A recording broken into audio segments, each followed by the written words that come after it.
we got new? I mean, we got a few things. New day, new episode. It's always something new on the plate. But I got a new clinched playoff berth. oh yeah. I was gonna bring that up, being that fantasy playoffs are set. Uh, I got you. I got your matchups right here. Which I ain't gonna lie, The you kind matchup, of got it. You got a tough one. I mean, the matchup set already. yeah. I mean, they pretty much I know said the four teams a lot. I think we the can four shift. teams a lot, but Yeah. yeah, I got probably got nah, because I think playoffs should be starting. This should be round Well, one right now, week 14. oh, my other league is one more week.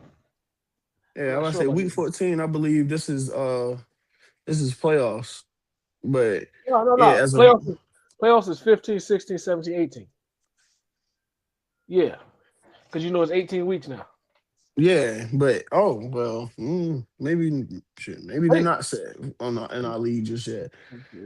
But Yeah, 15, 16, as 17, of 18. right now, what we got set, we got Bowling Park versus Duke's Darren team, and your team, him no.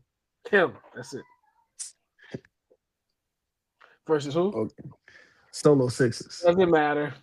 Don't matter. Ah, Don't matter. I don't know. Don't matter. I mean, Bowling Park been on the tear, That's but gonna be Solo tight. Sixes has been one of the teams. It's gonna be tight. It's gonna Yeah, be interesting. Look, it's gonna be a I very got to win over intriguing everybody here, fantasy so playoffs. You got to win over everybody in the playoffs. I believe so. The only one I'm not sure about is Bowling Pop. But I'm pretty sure. I Matter of say fact, I beat Bowling Park this year, hold on a so second. I'm I pretty mean, I sure. guess if that means anything, and I'm one of the teams that's eliminated. Well, everybody So eliminated except for the four. I was surprised that it felt like that. yeah, I was surprised that it felt like that, but then again, I mean, we ain't got that many people. Next year we'll have more people to join in it. But one of the main topics, even though I boarded the IT, Oh, I and got that all the way wrong. I said something about it when we was back on Podbean. I only got to win. I only You, I got to win against everybody but Duke's Darren team. That's the one I got. I don't have a win against. He beat me both times. ah, and he beat you both times. The other two I split with it. Oh, but oh, like I was What you got? saying, the topic I brought up the IT, and I brought it back. I brought it up when we was on Podbean. Also, the QB swap, of course, between Pittsburgh and the Jets. I.e., us getting, i.e., Pittsburgh getting Aaron Rodgers and the Jets getting Justin Fields. Like, You love it. Yeah. I mean, yeah, I mean, technically, I did win that. We won in that regard as far as just the QB spot, but neither one of us figured out our QB situation. Oh, so you're saying it's a double loss. It's in turn a double loss, or I should say it was a band-aid to a bigger problem in our turn. Like I feel like the Jets thought Justin Fields was going to be the answer, and since that was the reason why they gave him the guaranteed money, but it just didn't work out for either side. As far as like Aaron Rodgers is like the expectation of what we thought we were gonna get. I mean, he's not having a bad year, but the the turn that we thought he was gonna take and change for the team is like we're ultimately in the same position we were in last year. Yeah. Calling Whereas for the Mike Tomlin's Jets, job.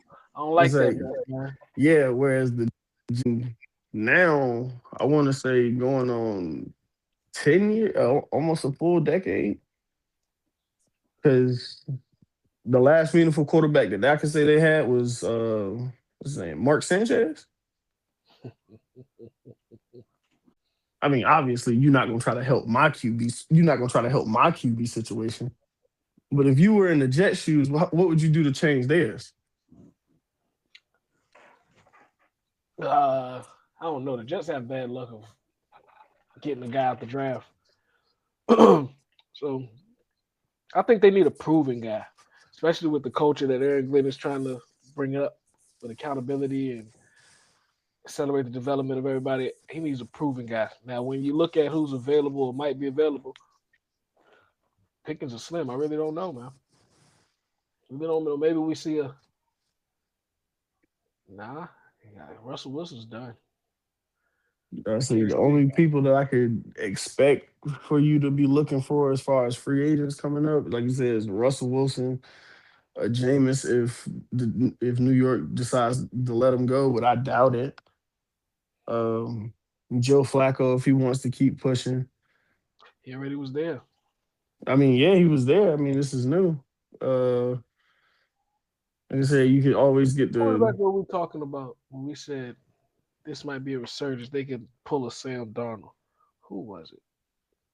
I was thinking about who was talking about that was having a bounce back year in a new situation. It'll come to me later. I can't get it right now. was it last week we was talking about him? No, it was early in the season.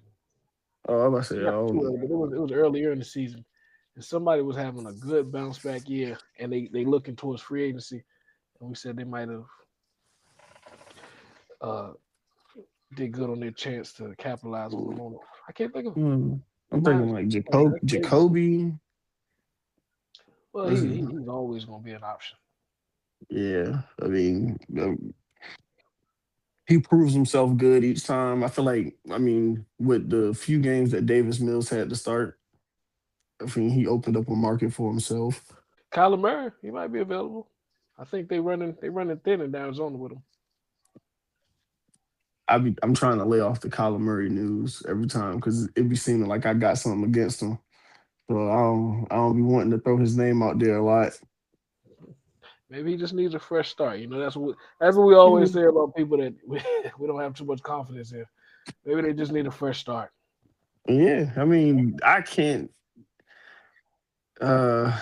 necessarily say Arizona is the most attractive place for players to sign and go, I need to figure out what team. It's definitely like New York would be a bigger market for them. You'll be able to bring in better talent. Hopefully, you're not in the top 10 of the draft every year again, but something will hopefully change over there. Especially with, like I said, new change of scenery.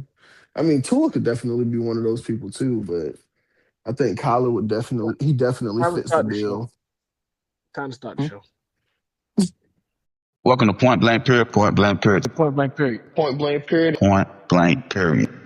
No pressure. Can't have a baseball conversation without bringing up Ohtani. He's a great pitcher and a power hitter. Yo, this man's top 5. I'm still taking today's NFL. I'm going with the Niners. None of them are better than Brady. This is your argument? No, what I'm saying is, who's MVP? Do they not matter no more? Everything you said before that point is irrelevant. Not how the NFL works, baby. We drafted your replacement already. So whoa. I don't gotta talk to no peon. Why not just come back and prove? This time he's really going off. Fireworks. Because we can't argue facts. What I told you when you got involved with this. This grown man business. Grown man business. Welcome to Point Blank Period Podcast, best sports podcast, Point Blank Period. It's episode 33, after the stuffing. So we're going to start right there, Mr. Amari. After this Thanksgiving Day, and for the player of the week, it's on you, Mr. Amari. These two come as a consensus. Number one being Bijan Robinson, 142 yards on the ground with a touchdown, and also having 5 catches for 51 yards. And the second being a collective group effort. The Seahawks defense with 4 interceptions and a pick 6 and a fumble recovery. Also pitching a shutout against the Minnesota Vikings. KD? I'm right there with you. Unanimously, I think the Seahawks defense has to take this, and this probably is an oddity because it's not a player; it's a whole side of the ball. I think we shouted out the side of the ball earlier, but this was the first time that we're giving them the unanimous. I had Bijan on mine. I had Patrick Mahomes on mine as well with his 261 and 4 touchdowns. Yep. And I had AJ Brown. We had an AJ Brown sighting. He had 10 receptions, 132 yards, 2 touchdowns. We give him a shout out. I think we shout out Jalen Hurts last week. So maybe the Eagles offense is starting to put some staple games together, but they didn't even get the win. So I think that's more important. But Seahawks defense, unanimously, I would say play it. Yeah. What's 0 it? points allowed. Ernest Jones, their starting middle linebacker, leading their team in tackles and interceptions. Stellar job from him, really commanding that defense. And they're playing some great ball right now. So I'm gonna start with you, Mr. KD. The Bengals with a big win as Barrow come back. It's on you, Mr. KD. Joey B is back. I was not a strong supporter of him coming back. I think the risk was higher than the reward. I won't change my opinion on that yet. It's still early, but it was good to see him back on the field. I knew, through the media you hear how big of a game or big of an opportunity this was for him to play on Thanksgiving. I'm glad he was able to go out there and perform at the level that's expected of him without too much rust. He was kind of rusty early in the game, but second half he kind of got comfortable, washed it off, and Lamar Jackson helped us out a lot. Well, I'm not going to just say that. Let me give a shout out to the defense first before I go to Lamar. Defense played probably the best game I've Yeah, seen. get them their props for one time. We were tackling for the most part. We got pressure in the backfield. We were disruptive at the line of scrimmage. And we capitalized. Man, Joseph Osai looked like a top 5 edge rusher. And Miles Murphy. Miles Murphy was getting back there, man. Hey, we looked good for that game. Now I'm.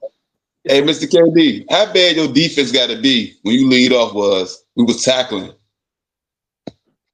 Yeah, that's this season. That's what this season is in. We was tackling. I gotta address the biggest elephant in the room. We have been missing a lot of tackles. If you look at the statistics, we have 3 of the top 5 missed tackles. Missed tackle. This is how frustrating it is. I can't even say it right. Statistically, we have 3 of the top 5 players with missed tackles. We have the top 2 for sure. Then we have, I think he's 4th, but 3 of the top 5. So yeah, tackling seems simple, but it hasn't been simple for us.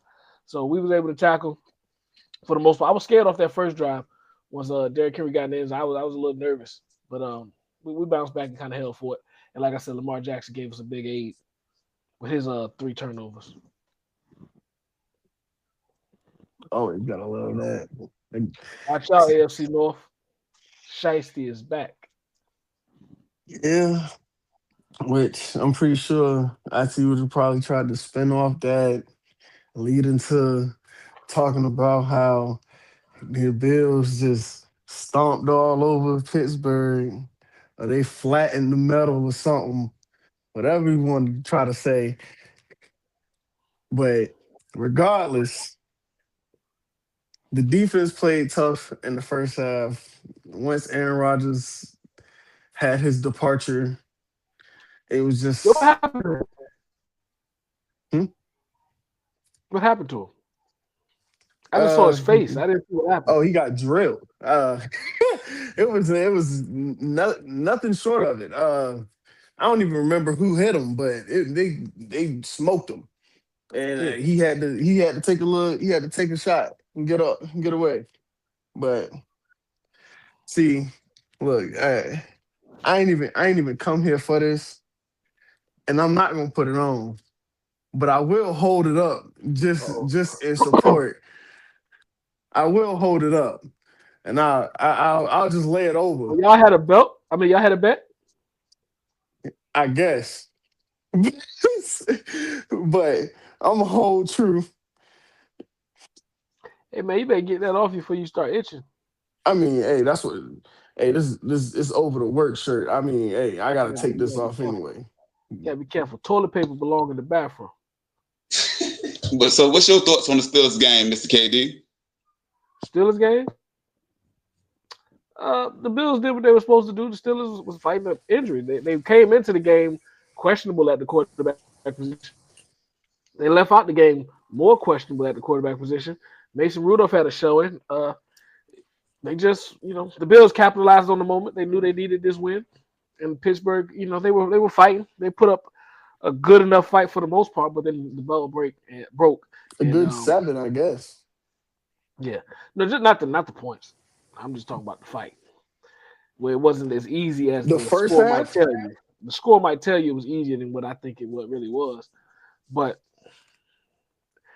hey, man, I'm not here to slander the Pittsburgh Steelers. I got this for you though, Mark. My AFC North brother, we got your get back coming this week. Don't worry, we're gonna get it right. We got you.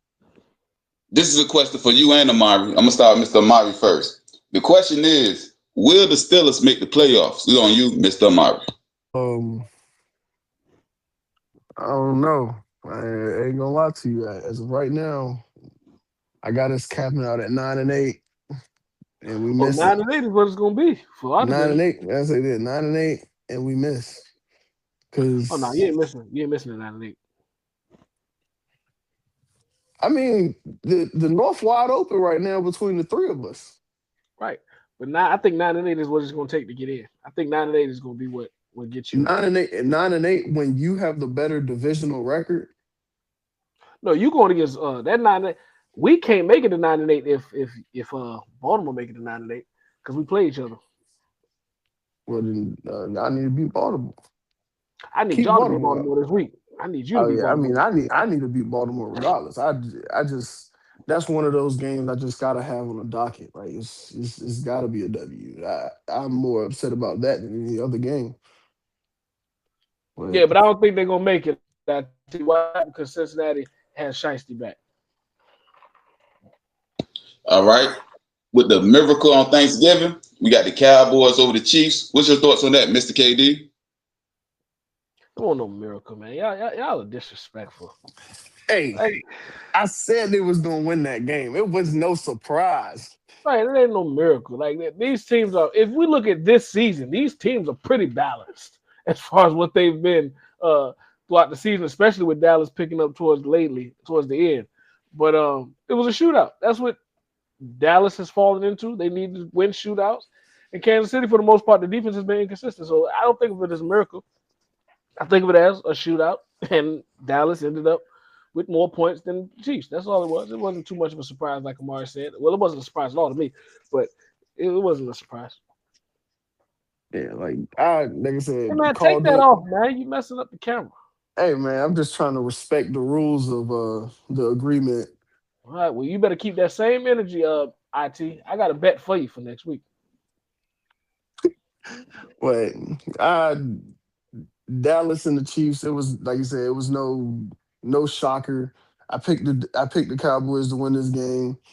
I just felt like their offensive explosiveness was just gonna be too much for the Kansas City defense, who's been giving up a lot of big plays. A lot.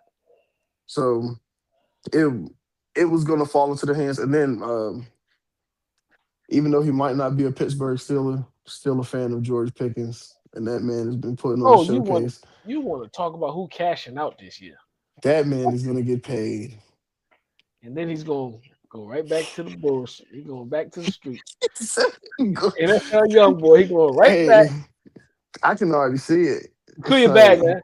Secure the huh? bag, man. I don't care what Yeah, you say. he gonna get he Secure the gonna get bag. his 30 plus. He gonna get his 30 plus. And he earned it. It ain't like So they're giving it to him. He earned it.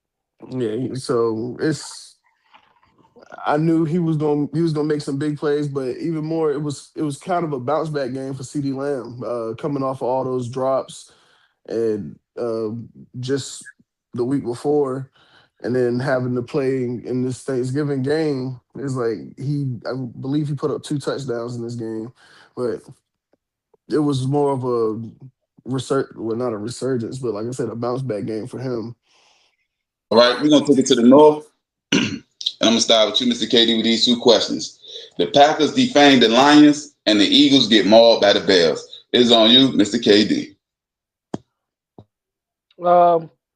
Packers game. I want to call it a shootout again because when you look at the quarterback's production, they were up to par to put them in the realm of a shootout. But when you get into those division games, every play matters, man. That one turnover late in the game, that 2 penalties on the last drive, like everything matters. And that's what you fell into with the NFC North battle.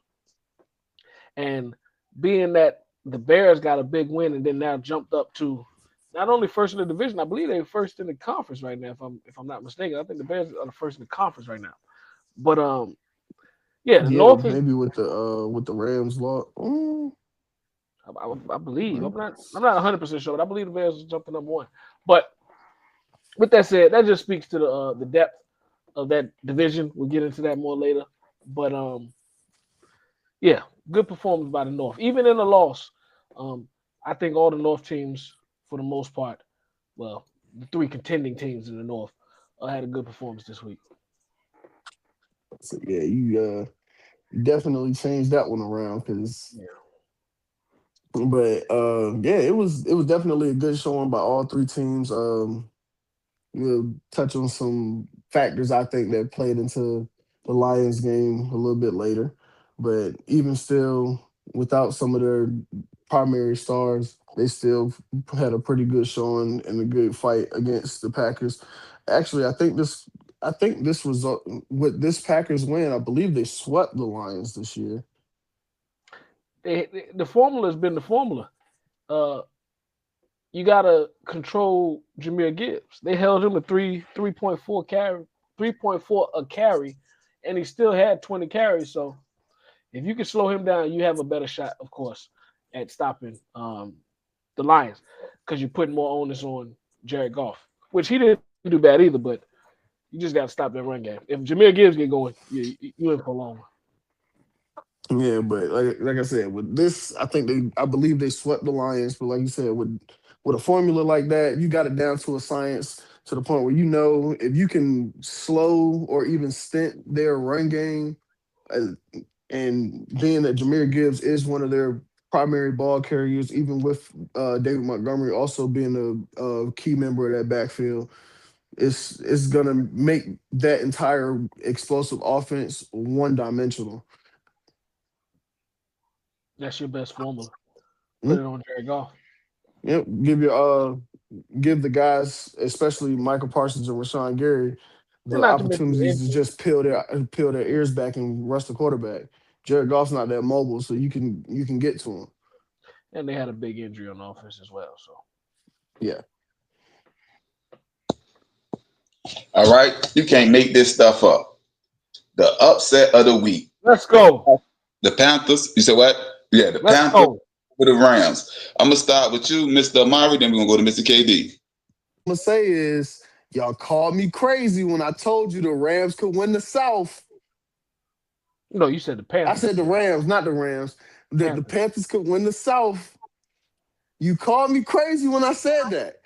Yeah, everything that you said, like the points you were making towards it, you got to stop with that shirt. Like I don't know what y'all bet was, but it's starting to annoy me. Like, all right, what you said about the South? Oh, everything you said about the South, what would be necessary for it to happen, is happening.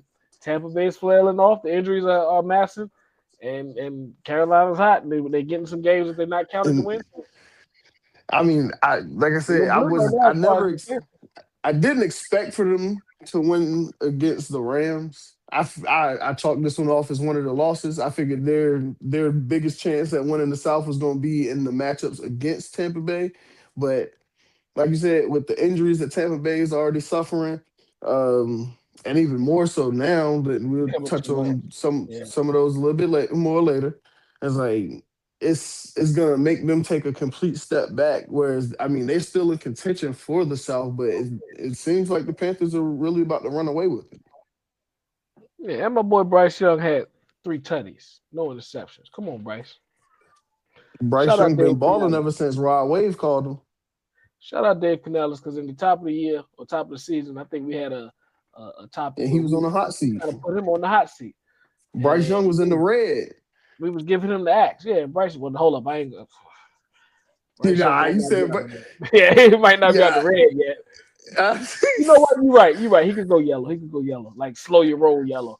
But no, Dave Canales, we was saying we've seen enough of him, and he's been able to revive Bryce Young after benching him in the same season. So, yeah, shout out to Panthers. Keep it going. Keep pounding. Keep it. Oh, hey, yo. That's their slogan.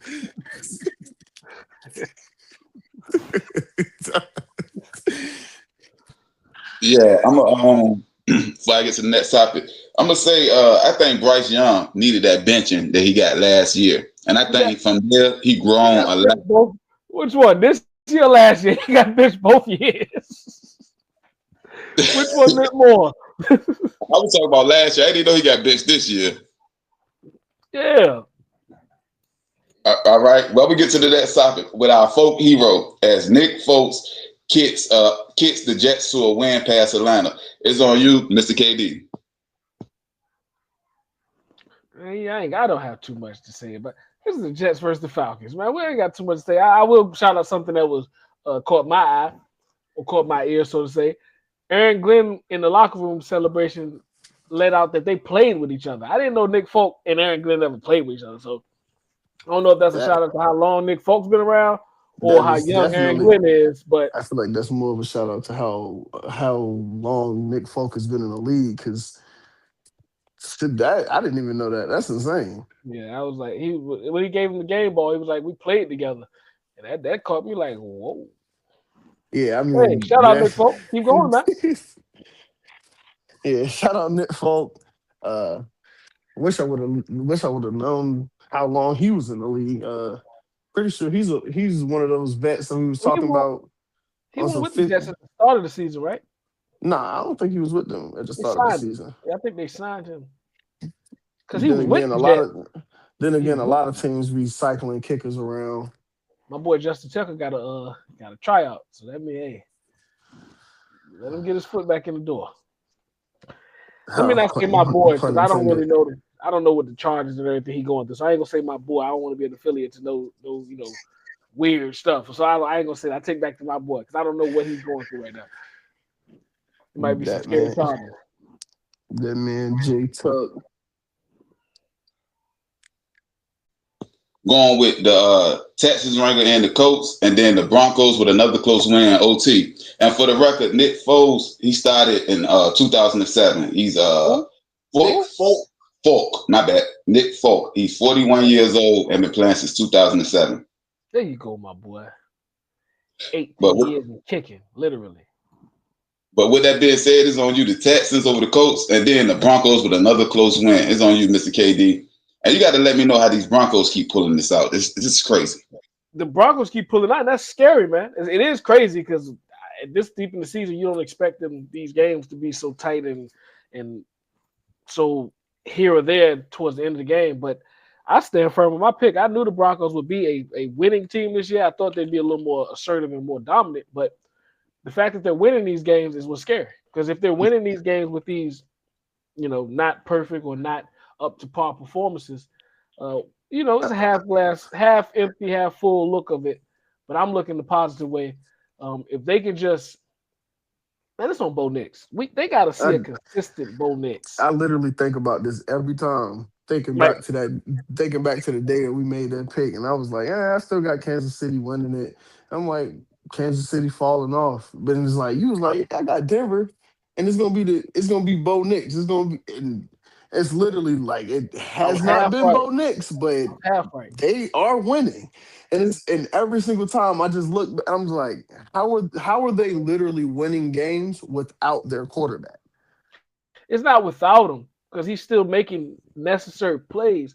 It's just he's the one that's putting them in these late game situations where the game is still in the balance. He's just not. He has. I'm not gonna say he's just not. He hasn't been consistent enough on a positive note to be this deep into the season. So uh, it's a cautious look at things to see what they'll be able to do in the playoffs. But as long as they keep stacking their wins, they have the benefit of the doubt right now. But hey, another Yeah, one down. but yeah, they defense is. I Shout out mean, Sean like I Payton. Got said, to go to coach. yeah, I would say that's definitely a testament to coaching, but they defense, like I said, being top five in almost every statistical category for a defense, um, it's gonna make it easy. Or it should make it a lot easier for your offense with steady and consistent complementary football. But if, like I said, you have no help or little to no help, I should say. from the offensive side, it makes it a little bit harder. Come on, man, you can't do that. My man is making plays. He's making plays when they direly need it. He's making the play. But the point is, we shouldn't get to the point where we direly need it. Yes, I'm with you on that. What we said, Colts, Texans, good game. Divisional matchup can go either way, of course. Daniel Jones, I would love to blame it on him, but he didn't have a bad performance. It was really just, and CJ Stroud didn't have a good performance, actually. It was really just, I call it just a gritty divisional win, really. Like it was really, like you said, it was really one of those just hard nosed divisional games that it came down to the wire. Anybody could have won it. Two great defenses for this season, and you have one electric offense and one shaky one. With CJ, I say, yeah, this CJ Stroud returning this is his first game back from his concussion, and he's missed the last 3. So, like you said, him being not necessarily having a good game is, I would say, it's more of a rush because I mean you missed 3 games, you missed 3 complete weeks of practice preparation, and you probably had, I would say, 3 days for game prep going into this game. So he was probably just a bit rusty. So I mean, of course, he had to knock some of that off. Eventually, by the second half, I mean, he kind of started to get some completions in a row, but it was just not a necessarily clean game from him, but nonetheless, gritty game from both sides, and either one could have won. Colts needed one more stop. They couldn't get it. So that's how those divisional games, we know it from the AFC North battles. Like when you have serviceable defenses and you get one of these mucky games that's not really pretty offensively, you just need that one more stop sometimes. And, that's what dictates the game. All right, so I'm going to go to you, Mr. KD. So the NFC West is looking very strong, and I think we're going to talk about that a little bit in our next topic. The 49ers and the Seahawks with blowout victories. Is on you, Mr. KD. Yeah, 49ers. We spoke about the Seahawks already. Dominant defensive performance against Minnesota. 49ers, good performance. I won't say dominant. They did what the Raiders didn't do, and was they blitzed heavy on Shedeur, and they cut the time to diagnose what they were trying to throw at him. They got creative, and they were sending everything at him a lot of times, and it paid off. Shedeur's gonna have to learn how to or adjust to these blitz packages the more experience he gets, but 2 dominant performances by 2 experienced defenses for the most part, with lackluster quarterback play they was going against. I mean, I honestly ain't really much to say. I mean, you touched on it pretty well. I mean, there was 2 dominant defenses pretty much just giving their all against the lackluster QB play that they were going against. Both defenses coming from 2 experienced coaches, Mike Macdonald and Robert Saleh. They knew going into the game they were both facing rookie quarterbacks. Robert Saleh facing Shedeur, and Mike Macdonald facing Mark Brommer, undrafted rookie. They were going to send blitzes. They were going to send a whole bunch of exotic packages at you, just the whole bunch of things you've never seen on film, just to see where your head is at, if you can diagnose it, because it's going to take time, and that's going to give me enough time for my blitzers to get there, my edge rushers to get there. So it did pay off. 2 great showings, 2 great defenses, and they both came away with the win, especially Seattle. All right, Mr. Amari, let me ask you this question, and then I'm going to ask Mr. KD the second part when it's talking about these quarterbacks. What did you think about the little kerfuffle that was going on the sideline between Jerry Jeudy and Shedeur Sanders? Oh, I believe it was classless. You didn't have this type of discrepancies with Dylan Gabriel. You didn't have these type of disgruntlements with Joe Flacco when you weren't getting the ball. Um, for, even with the few passes that I seen Shedeur put in the area of Jerry Jeudy that were overthrown, if you make an attempt or give your all-out effort, you could be in contention for that ball. So, I mean, you can't. It's no problem with voicing your issues. I mean, with the emotions being heightened from the game. I mean, things kind of go as they go, and what could be seen as me just saying a regular statement could be viewed as me yelling at you. But we don't know the overall context of that conversation. But I just think it could have been handled a bit more properly if it was about the placement of passes. It just looks bad on camera. Like you said, we don't know the context of the conversation. But as far as the era and the day and age that we're in right now, kind of touching on what we spoke about with the Keon Coleman situation a few weeks back, the eye in the sky is everywhere now. So it's an eyesore. It looks bad on camera. Jerry Jeudy being a more experienced player, you would expect more from him when coming in contact with a rookie quarterback in his second start. So, but like I said, I won't dive too deep in it because we don't know actually what was said. If we're just reading off body language, we can make the wrong assumption. And Mr. KD, let me ask you this question: did Minnesota mess their QB situation up by letting what's his name, the boy from the Seahawks, Sam Darnold? Yeah, Sam Darnold, letting him go and keeping JJ. Did they mess up? Was that a mistake? In hindsight, yeah, but you can't make decisions in hindsight. In the moment when they had to make that decision, I think the injury kind of compromised them because they weren't able to see anything from JJ McCarthy for a year. So they were really just going off of what we expected from, or what they expected from drafting him. So in hindsight, yes, they made the wrong decision, but hindsight is a benefit of you're not afforded that luxury in the moment. I feel like the bigger thing that could have really or should have been the thing that kind of put a little asterisk beside it all. In college, he didn't throw the ball much. So what made you think that he was a first-round quarterback? But even more, Sam showed you what he could do, and being a former first-round quarterback, you could have kept him.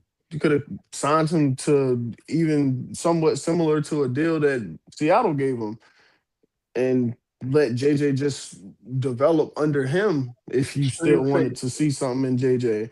But I mean, yeah, you showed this. I mean, extreme faith in Kevin McConnell.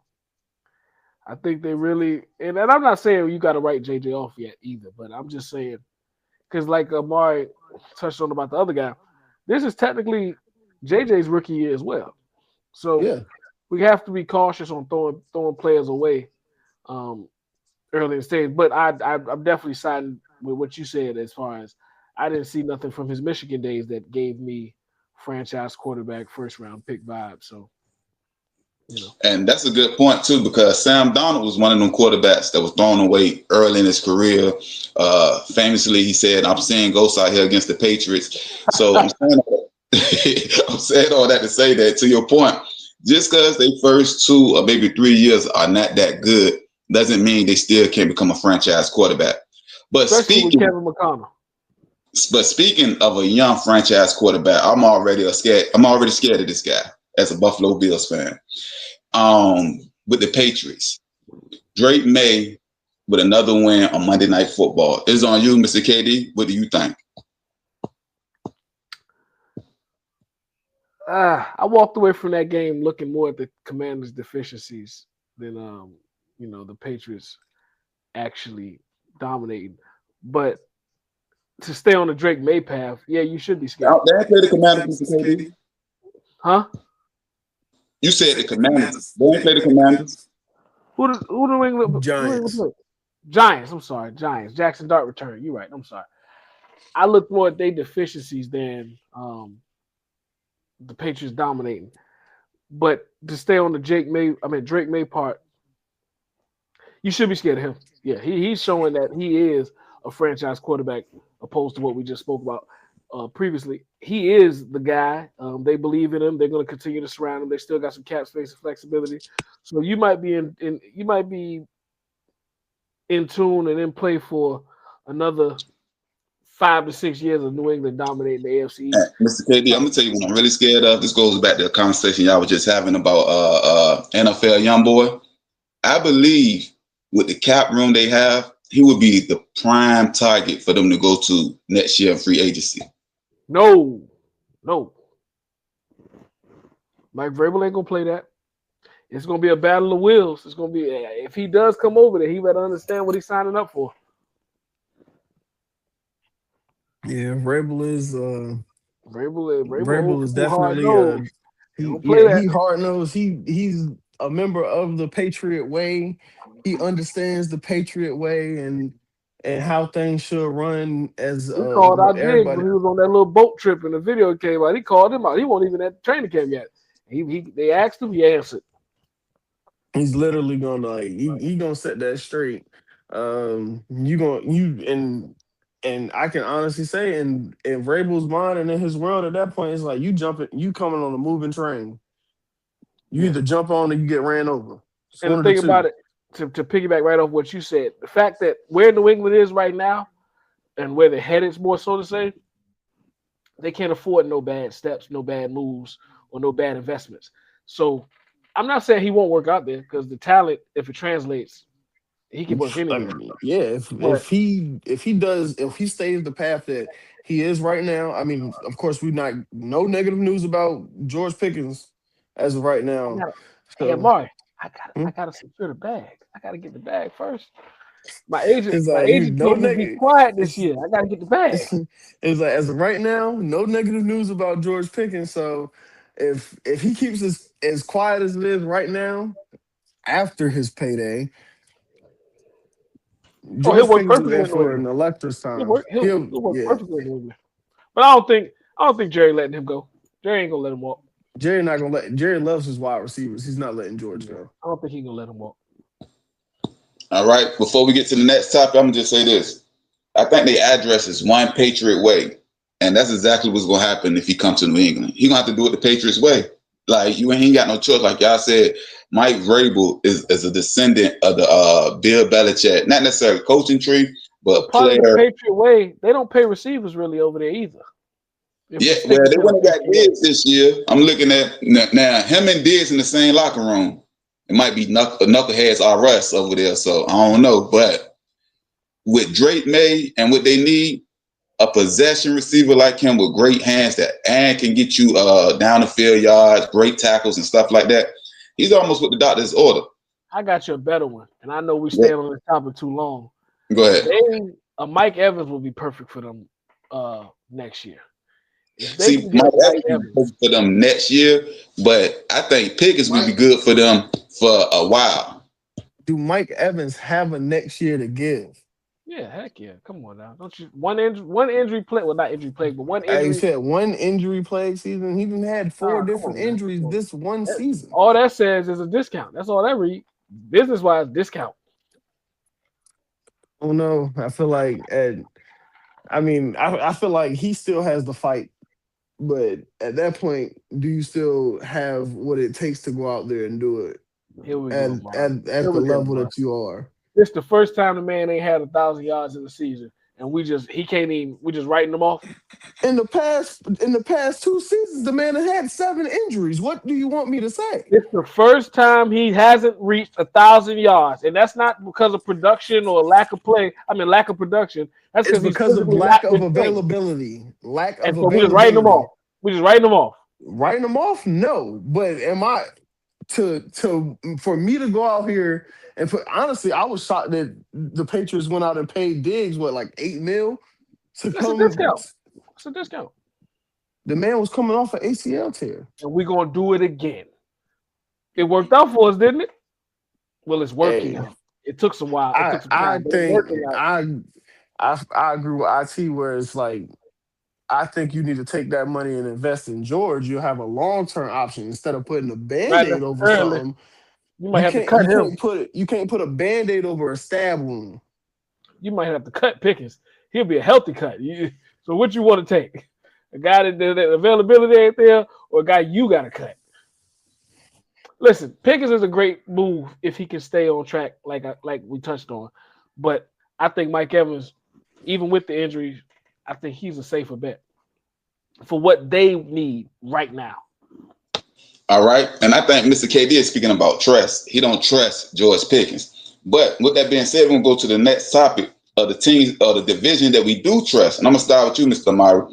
Who have the strongest division in the NFL and who have the weakest one? It's on you, Mr. Murray, and why? I almost took this as a shot. I did too. I know what he was doing. Yeah, but catch us while we down. Yeah, I mean, I would still say the fact that we got like it's that close. I mean, it's tough. Hold on, let me say this. The parameters are who do you think gonna get teams into the playoffs? Yeah, see, that's why he did it. Look, yeah, he look now he really trying to just throw shots. But okay, since IT want to go, your team might not even make it for the round. Your team might not even make it, and they good, but it's all good. The NFC West, the Rams, the Niners, the Seahawks, they got 3 teams. I spoke on it before with the AFC South having their 2 teams with the Colts and the Jags. Don't sleep on the Texans. When I said the South was breaking 3 teams, I was crazy when I said that the last time. No, every time I still don't got them bringing 3. I'm just saying they might knock one of those off. I'm just saying, but when I said they had a chance, I was crazy. So I ain't even saying it no more. The East bringing 2, but the NFC North and the NFC West, I feel like are the 2 divisions that are honestly like they carry it right now because they both. I gotta start covering my notes. They both have 3 playoff teams. Both divisions have 3 playoff teams. I gotta start covering my paper, man. Man, can't even see up here. You took my players of the. You tried to steal my players of the week, but IT let me go first. I write mine down still in the spiral notebook. You feel me? I don't put it in the phone. And I got a 3-ring binder. I got a 3-ring binder. Yeah, we old school. Loose leaf paper. Yeah, I did have. I lost my. Look, yeah, my book getting. I might need to switch it up in a minute. But yeah, we ain't gonna stay too long. I'm right there with you. The West. But no, you didn't even answer. What's the question? Who's putting out the most, in your opinion? Who's gonna put the most in the playoffs? NFC West. You think all 3? Yeah, I think all 3 of them gonna make it. Yeah, most likely. I still think the North could put 2 in though. And that's North can definitely put 2 in. And it's really just it's really the Bears and Green Bay. The Bears, I can't write the Lions off yet. I can't write them off yet. It's too much fire. Who got the I'm gonna say with the Lions, with Green Bay having the sweep, of course. Oh, you talking about over the Lions, yeah. Yeah, over the Lions. They're gonna be over the Lions. I was because they got the tie.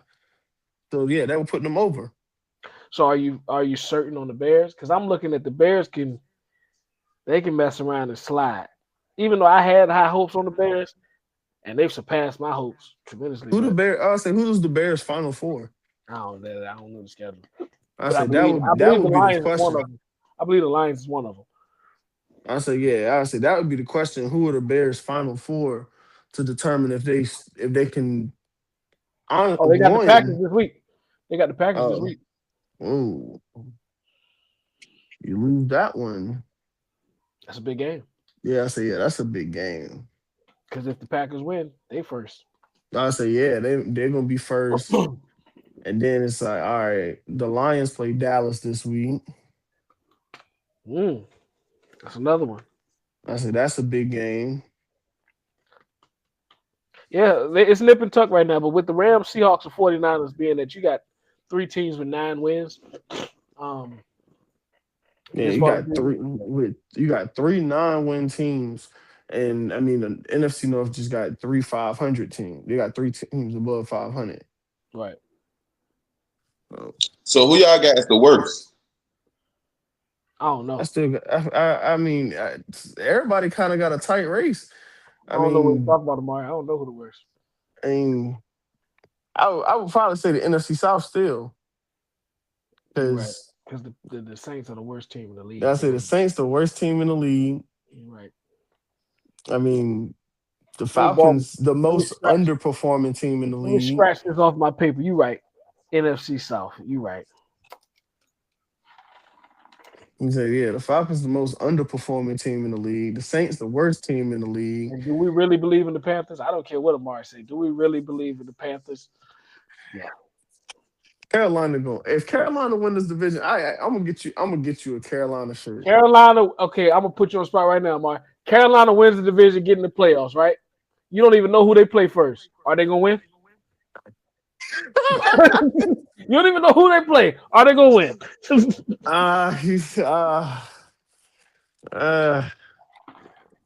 There we go. It's an accomplishment. You made the playoffs. Congratulations.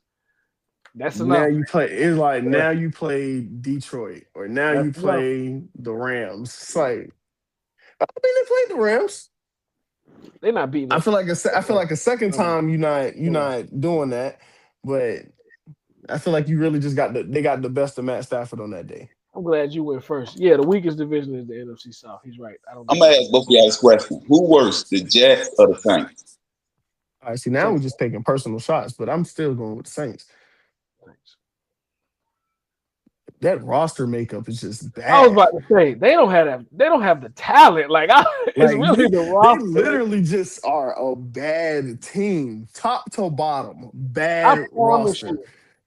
They could be 6-6 right now, and I would still call them the worst team in the league because that roster is it's not promising, man. It's not promising. And Tyler Shough had some good moments in that game, but before we get to the next topic, is this Alvin Kamara last year with the Saints? Let him tell it no. He don't want to go nowhere. He said he leave. He retired. He said if they trade him, he retires. So, I mean, whether it's his last season or not, if it's his last season with the Saints, it's his last year in the league. Yeah, he said that firmly.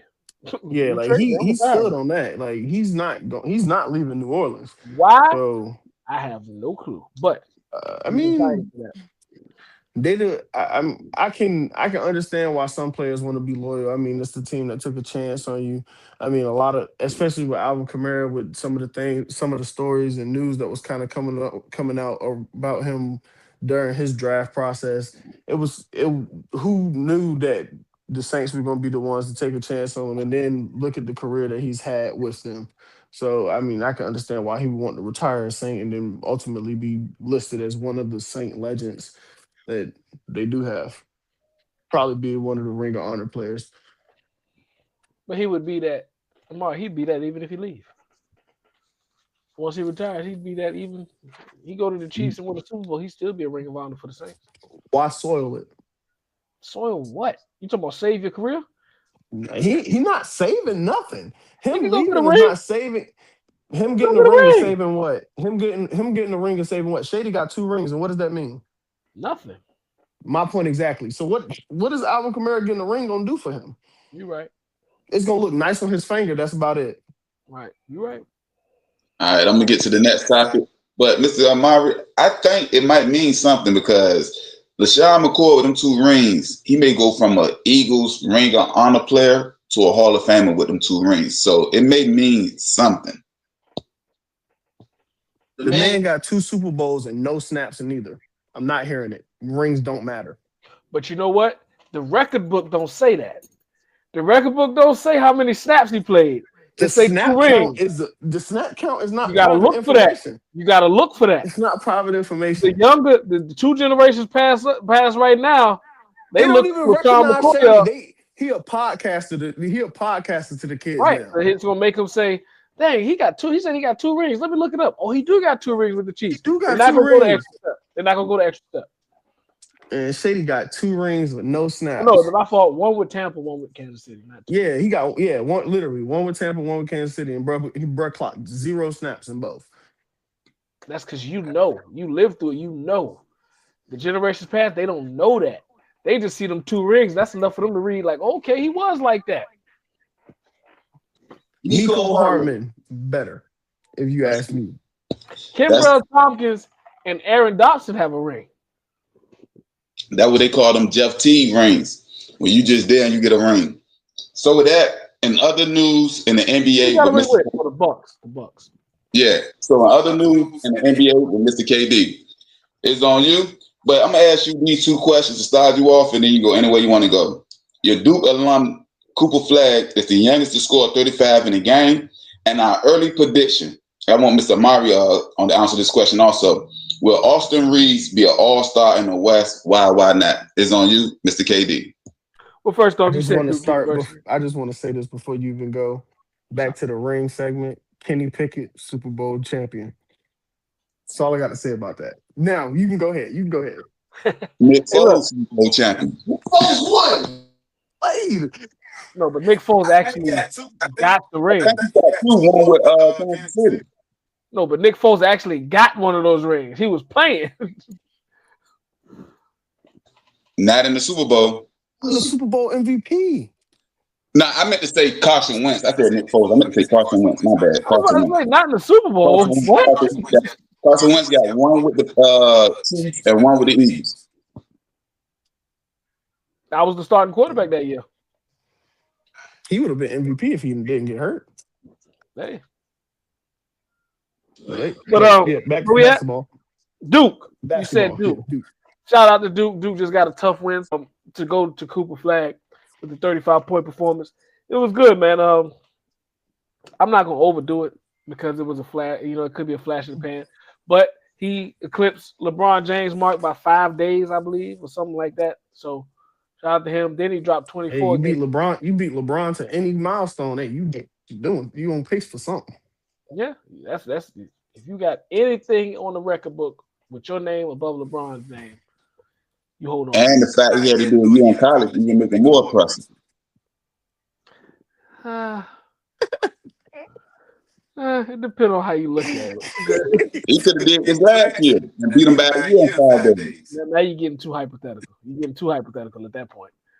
But he beat him by 5 days. And then he dropped 24 against my Nuggets, and they beat us too. But Cooper Flagg he's been putting some games together consistently, and then when the games matter late in the game, that's really where he's showing his growth when making some winning plays. What else you said? Austin Reeves. Is Austin? I go with you, Amar, first. You think Austin Reeves will make the All-Star? I mean, he averaged 28, 6.5, and 50, and he shoot 52% from the field. I mean, I feel like he got a smooth chance. Actually, they doing the All-Star game different this year. Exactly. That's what I was going to bring up. That's the thing. That's what I was going to bring up. It's positionless this year. I say, they doing it differently, so I don't know. That's what I was going to bring up. I still got him sneaking in. But he could, you know what? He could probably get in if all those, I would say the top guys, I would say like an SGA. He might not want. He might appear, but he might not play as much. So like Austin Reeves might crack it if he don't. He ain't no starter. We're not arguing. Yeah, he's not gonna be a starter, but he might end up being in, or unless he's like an alternate or something, or he substitutes for somebody. Well, they said the starting 10 is positionless, and that's strictly off, the fan vote, the player vote, that little algorithm they got.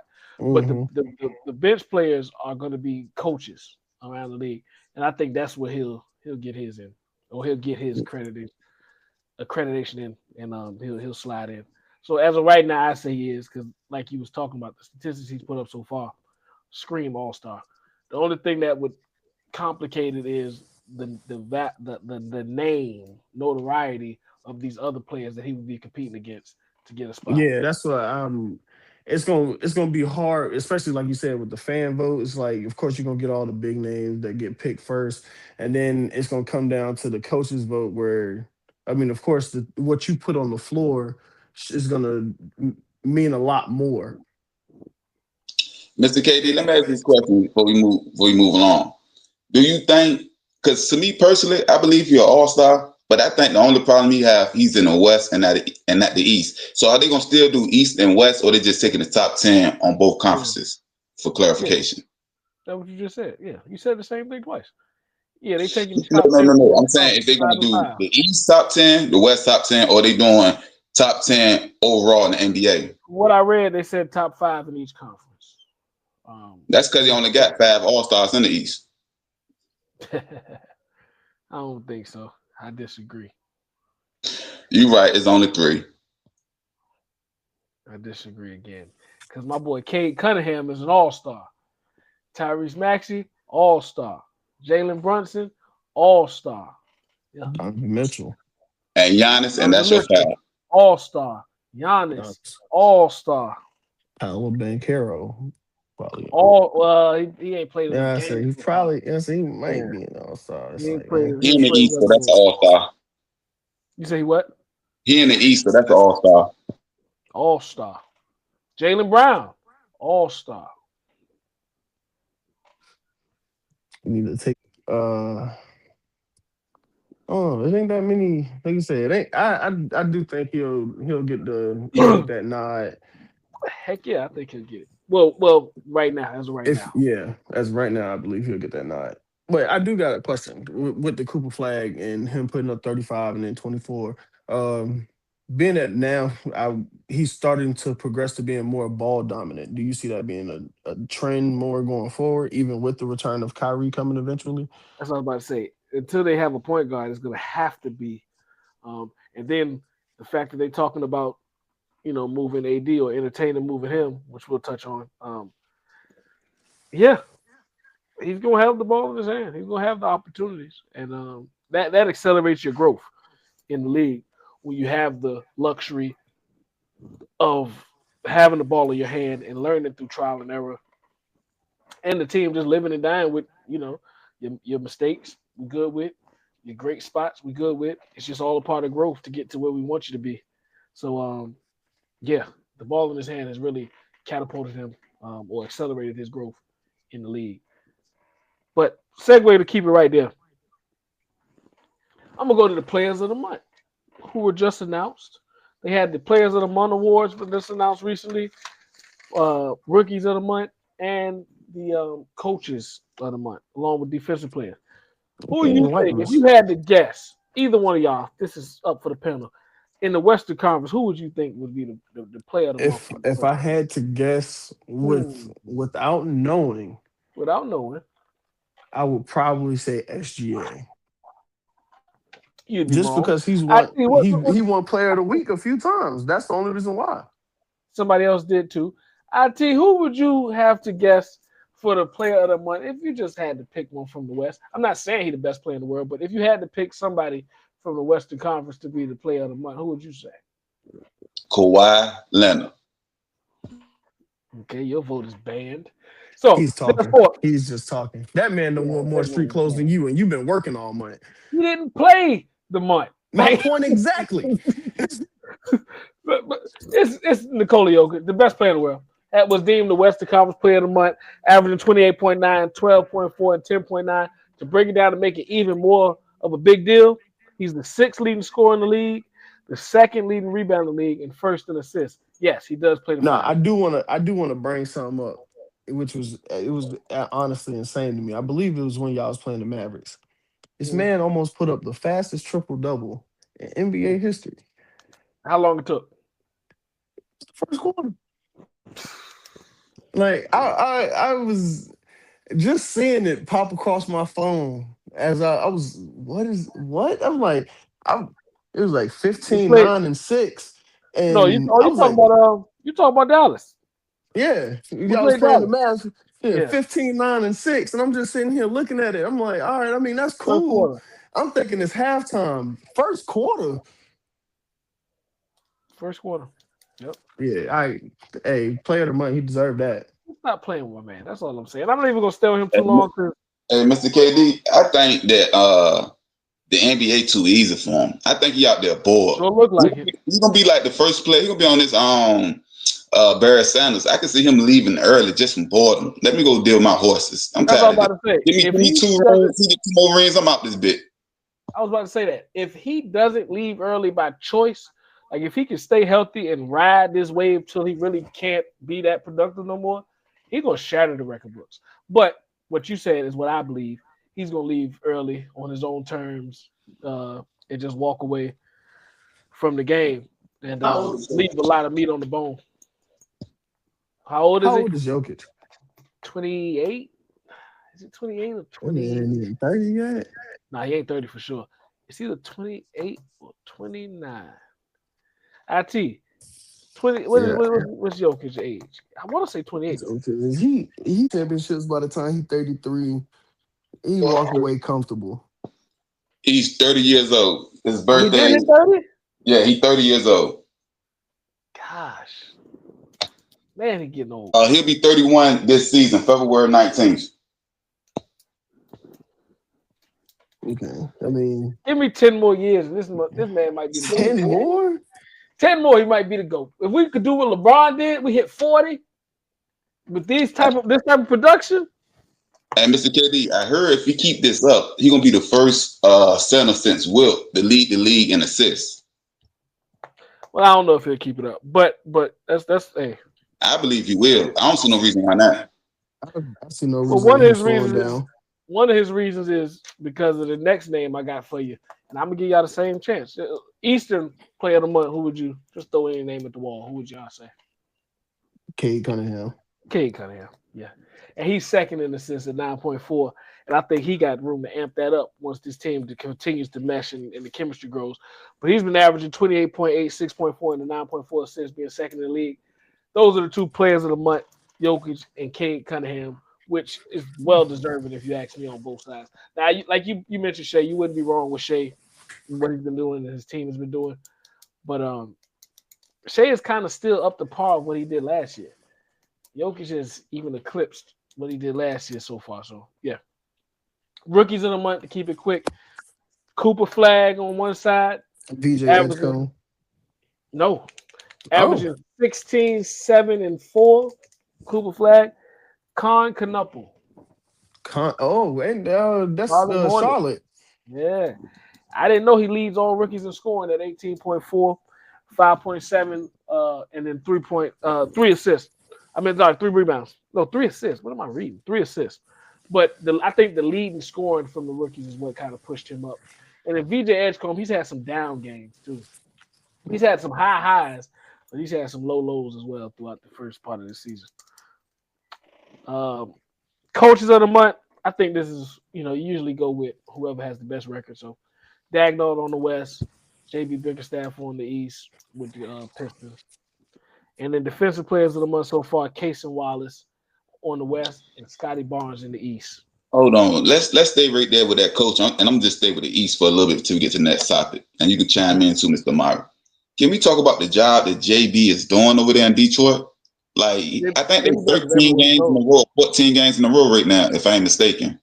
No, he got snapped. The Celtics. Got snapped by the Celtics. Does that everywhere you go, man? Nah, he's a great coach. Great. He should have never left Cleveland. Well, he didn't leave. They didn't want him.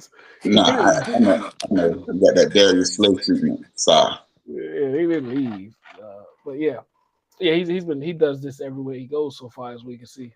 So shout out to him. He's pushed them to that level. Or the right coach in the right situation can accelerate a player's growth. It's very essential with younger players, and JB has been able to capitalize on that in the 2 stops he's been with young stars. Yeah, any more NBA news till we get to the next topic?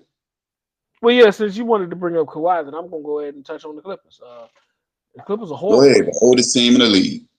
And they knew this. You signed up for this. You and they're talking about getting older. 5 and 15? 5 and 16 as of right now. And they look horrible. James Harden doesn't. James Harden's team does. Yeah, the team looks horrible. And it's really putting Ty Lue in a tough spot, but you are where you are. And then they're talking about entertaining and getting DeMar DeRozan. You want to get older? I don't see what's the light at the end of the tunnel for this situation. But and then now you hear rumors about maybe James Harden to be moved or such and such. But I feel bad for the Clippers, man. And really, it's Ty Lue because he's a high level coach and he's just put in a conundrum that it's going to be hard to find a solution for what they got going on right now. Segue off the Clippers. The problem with everything in the league right now is, as bad as the Clippers are, the real team that's winning off of that is OKC. Yeah, because they got all their picks. They own the Clippers' first round pick. So now you're talking about the team that just won the finals about to have a top 5 pick. If they don't fix this, Thunder has a top 5, top 10 pick in the upcoming draft. It's crazy because it's like it kind of reminds me of the same thing going this is a segue back to the NFL. The Rams own the Falcons' first round pick, and they're talking about the Rams technically a Super Bowl favorite, and the Falcons got a top 10 pick right now. And they was the buildup of F them picks. They was in the F them pick stage. Yeah, the value in them picks. So yeah, but my last one on the NBA, and it's really just a question to spark interest and see where everybody's staying on it. The Bucks are interested in Sacramento is in a fire sale. They ready to move pieces, and the Bucks are interested in both of their guards. Who is a better fit for the Bucks right now as far as necessity and what they need? DeRozan or LaVine?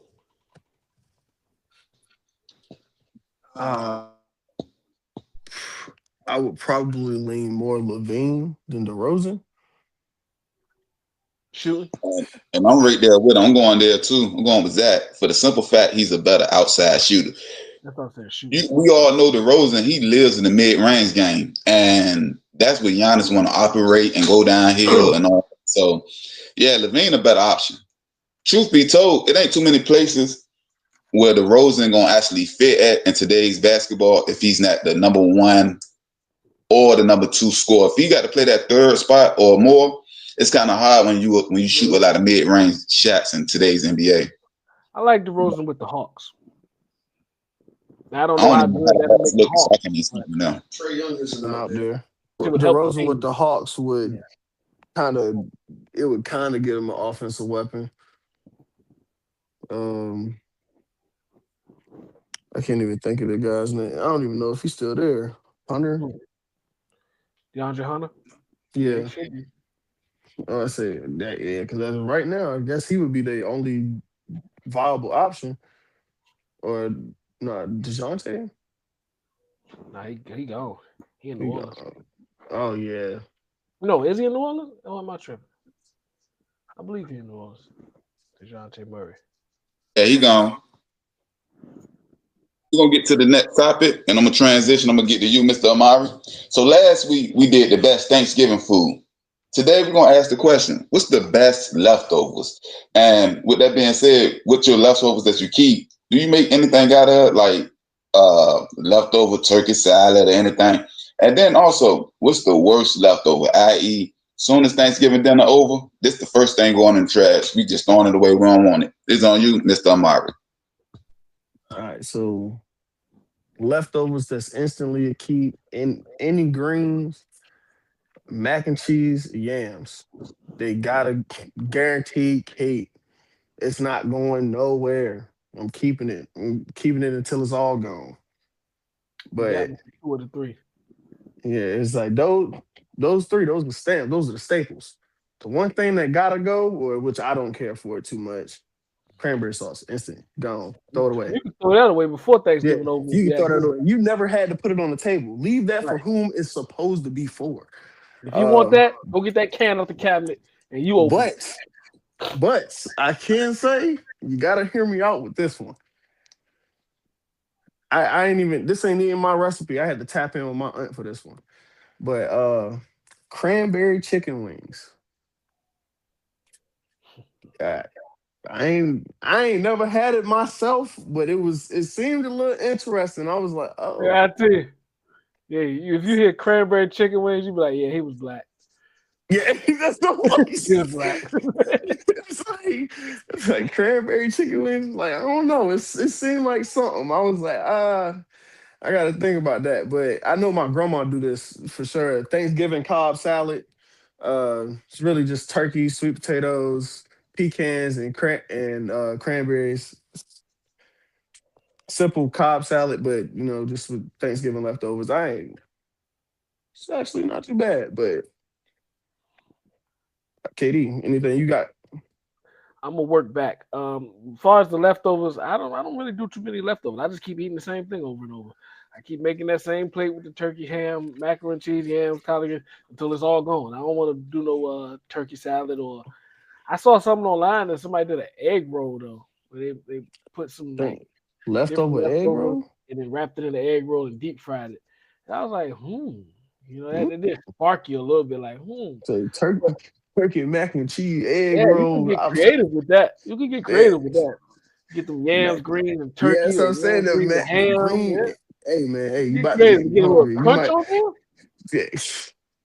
About to go home and lab up real quick. Hold Yeah, on. that did spark my interest. But yeah, I don't really do too many leftover dishes. But as far as what you said about the best leftovers, greens, I was with you. Yams, I was with you. For some reason, the mac and cheese don't hit the same that second day. Like I need it right out the oven. I need while the cheese still bubbling and gotta settle for a little bit. And that cheese pull is still there when I make my scoop, grab my scoop. Now I'm not saying it's bad. I'm just saying the drop off is measurable that I have to put them on the list. I mean, I can't put them on the list as the best. Those greens, the greens sometimes The be better. greens is better the next day. I was about to say that next day the greens Greens are better better. the next day. They move up. It's soaking them juices. I don't know what it Man, does, man. just jump. It's something, All right. man. I said, who made these greens? These can't be the same ones. Who made these? Man, But where the seasoning come from? if you saw our last episode, surprise, what I'm about to say. And it might be because, side note, I made the turkey this year. I was just about to say, That you about to say the turkey. turkey. That second day, that turkey for breakfast, man, I had to put some more on the plate. I only put one piece. And it was, whoa. It tasted more juicy. The flavors was coming out of it more. And like I said previously, I'm not even a big turkey guy. But hey, that turkey hit the second day on my pass. Hey, you got some more of this turkey. We might have to try this turkey out. That was gravy or no gravy? No gravy. Ain't even need the No gravy. gravy. That's how you know tenderism. That's tenderism. Because that skin had that crisp on it because I broiled it a little. Woo! You get the injections in the turkey. I ain't have no stuffing inside of that. Man, what I do need to learn is how to carve a turkey. I did that horribly. I ain't gonna lie about that. See, I carved the turkey this year, so it was like that was good in its own. It was just I ain't cooking it yet, so we gotta swap steps. But for the worst leftovers that they don't age well, the mashed potatoes. When you reheat mashed potatoes, you can never get the creaminess and the consistency you get from the first time. And the stuffing. I put stuffing. I don't remember. Throw it away. I'm not a stuffing person. Me neither. But the mashed potatoes is what I had up there. Definitely. You dry mashed potatoes out, keep reheating it anyway. Yeah. It takes away from it, yeah. So What we miss? I'm gonna say this. I like cranberry sauce. So mine's is I'm gonna go turkey sandwich with the turkey, cranberry sauce, and stuffing. Yes. Oh, you work at Wawa. That's what I'm keeping. And you know me, anything that was cooked with pork is going right in the trash. So I don't know what it is. It can be greens. I wanted to put ham on the list, right? Because sometimes when you microwave that ham, ham just got to go. Sometimes when you microwave that ham, it get dry. Yeah, so but sometimes that cold ham that didn't be. Yeah, but I couldn't do it because, like I said, ham is that's the biggest thing for me, man. So before we get to the next topic, this is the question: do Thanksgiving and Christmas dinner look the same, or do we switch the menu up? For my family, it usually does. I'm gonna switch it up this year, but usually It But does. Aside from turkey. I would think they usually look the same, but yeah, it's all that all depends on the person, the family. You buffed a little bit, Katie. Oh, I said for my family, I only can speak for my family. Usually it does look the same, freak the same. It's usually identical. Like whoever prepared this, prepared again. So my baby minus the turkey, but this year I'm gonna switch it up because I just feel I want to try something different. Hey, Mr. KD, before we get to the next topic, when we were talking about cranberry sauce, I had an interesting, somebody told me something. They said the cranberry sauce is really for Christmas, not Thanksgiving. What you think about that? Hell no. That cranberry sauce don't make the table on Christmas. But when he said it, it made sense. And me and Mr. Mara was talking like, you think about the cranberry Sprite that come out around Christmas. No, cranberry is a winter. Well, I guess it's both still. Like even like I was telling, like even when he said, the first thing I thought about was like the wreaths. When you see the wreath, they had little cranberries in there and stuff. I was like, oh, that makes sense. I never thought about it that way. Yeah, but I want to say I could be wrong, of course, but I don't remember ever seeing it on Christmas. I only see it on Thanksgiving. So we're gonna get to our injury/rumor reports. I'm gonna start with you, Mr. Mara. What if you went to somebody's house in the middle of July and you went over there for dinner and they had cranberry sauce on the table? See, weird. And I even said it this podcast, I don't have no problem with cranberry sauce, but it's only on them 2 days. I was about to say, it's in the middle of July. You better not have no cranberry sauce. I don't even really see it in the stores year round until November. It might be always there next to the can of peas. I never looked at it, not once. I never looked. If I come to your 4th of July cookout and I see cranberry sauce, what is the cranberry sauce going on at the 4th of July? I'm never coming back here. I'm never coming back. Yo, weird, man.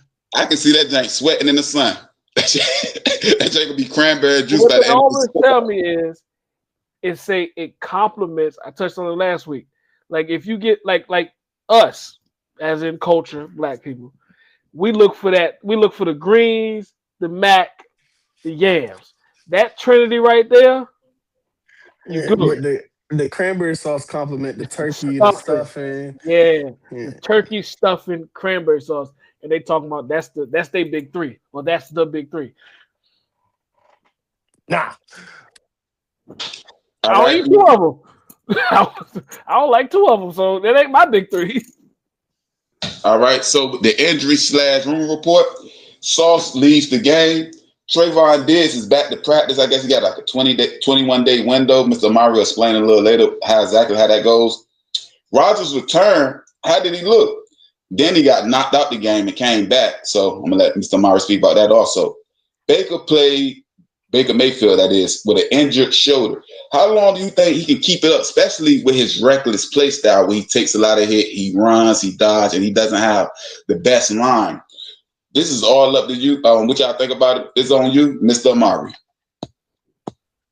Not gonna lie to you, you could have really kept that going when you would have hit him with a "Can Baker keep cooking?" You could have really did that, but just it would have tied all in with the Thanksgiving thing. But that's to neither here nor there. But Sauce Gardner, he is expected to miss a couple of weeks with a calf injury. Trayvon Diggs did just come back from IR and is expected to return to this new and improved Dallas defense. Hopefully not back to giving up touchdowns. Aaron Rodgers looked and played injured. Only truthfully being one-dimensional, not even being able to hand the ball off to your right side because you don't have your left hand at all. I genuinely just don't think it was a good play. Granted, he did give you your best chance at winning. I just don't think it was a good play. He should have sat out another week, or at least until he was fully healthy. Did you hear what they say he going through?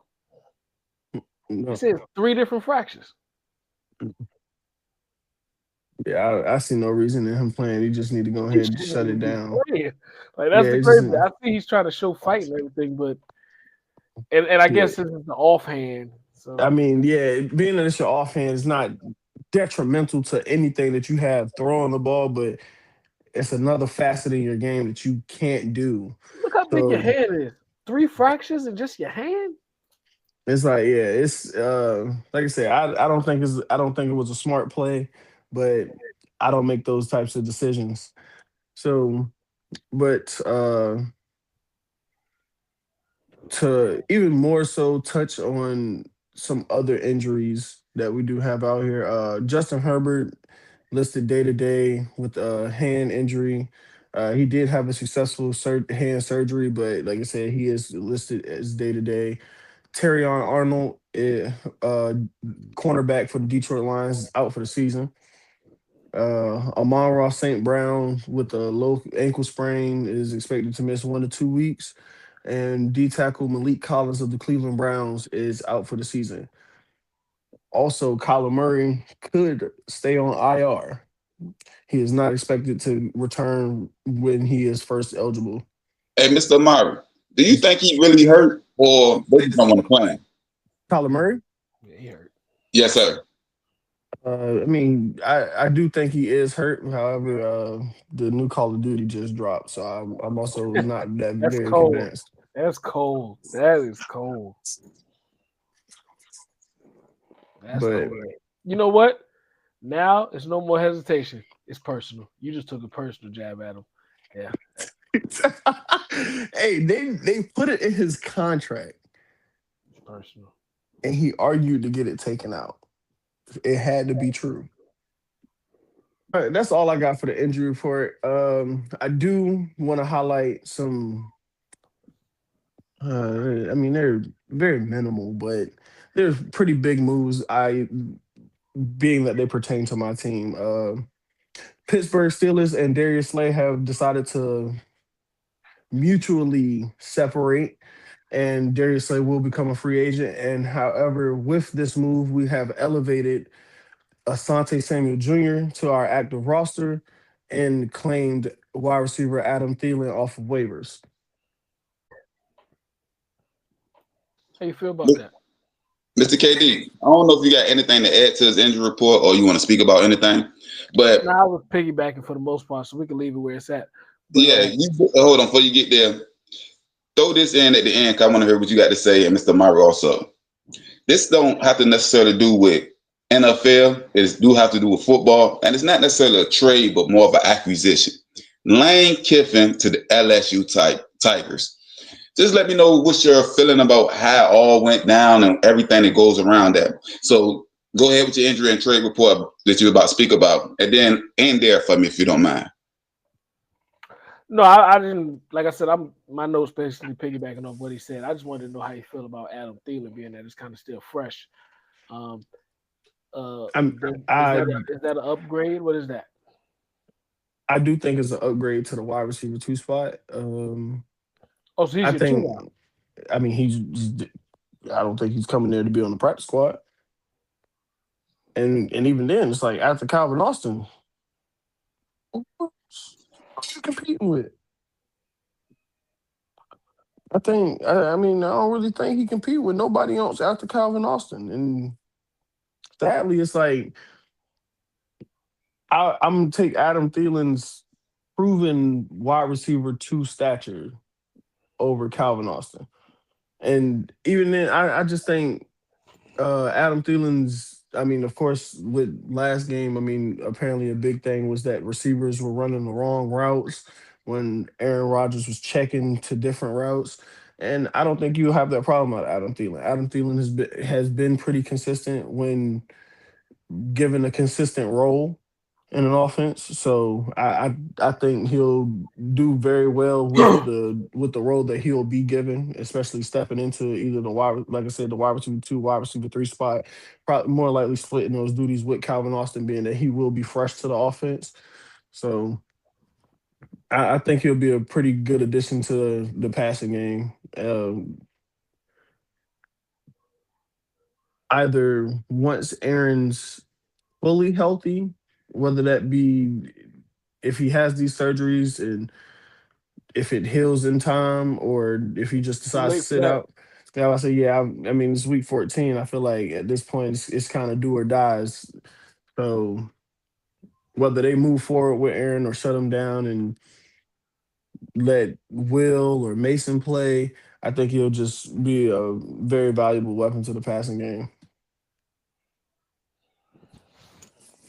But What you wanted to finish with? You said Lane Kiffin. Lane Kiffin and leaving Ole Miss a playoff team to go to LSU, whose season is over.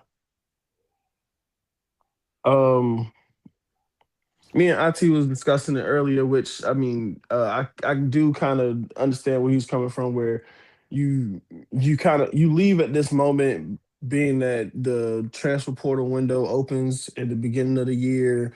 Being at LSU, you have a bigger chance at getting some of these bigger names, stealing 4 and 5 stars from some of these other Power 5 schools. But I just think if you got Ole Miss to the point where they were a playoff bowl team, you're still in contention for those 4 and 5 star teams because they saw you change this program. You don't have the notable alumni to necessarily bring in some of these recruits or younger players, but it's still something there at Ole Miss, being that you did just build this program. You have an up and coming quarterback. You have the resume of having a first rounder in the league now from out of your program. So I mean, I don't. I just think it was, at the end of the day, it's still everybody has to put food on the table. So I mean, of course, it's not. I can't necessarily label it as money grab, but I think he's just doing what's best for his career now, and just moving to a bigger program. Yeah, since y'all spoke about it and touched on it previously, I'll defer to IT if he has a stronger opinion on it, because I'm not as knowledgeable of it. I just been picking up on it in recent days, but I looked at it as pretty much what you touched on, is a bigger opportunity in a bigger situation, bigger organization, bigger franchise. And that's the gist of it. Before I could go depth and really read into all the other things, I did see there was some type of discontinuity between maybe the ads and the plan they had moving forward. But like I said, I'm still a rookie or novice on that form. All right, so I'm gonna ask Mr. Amari this question because before I make a statement, because I don't know for certain. Will he still coach them through the playoffs? Ole Miss, that is. No, I know that for sure. Oh, he's not. He wanted to. He wanted to.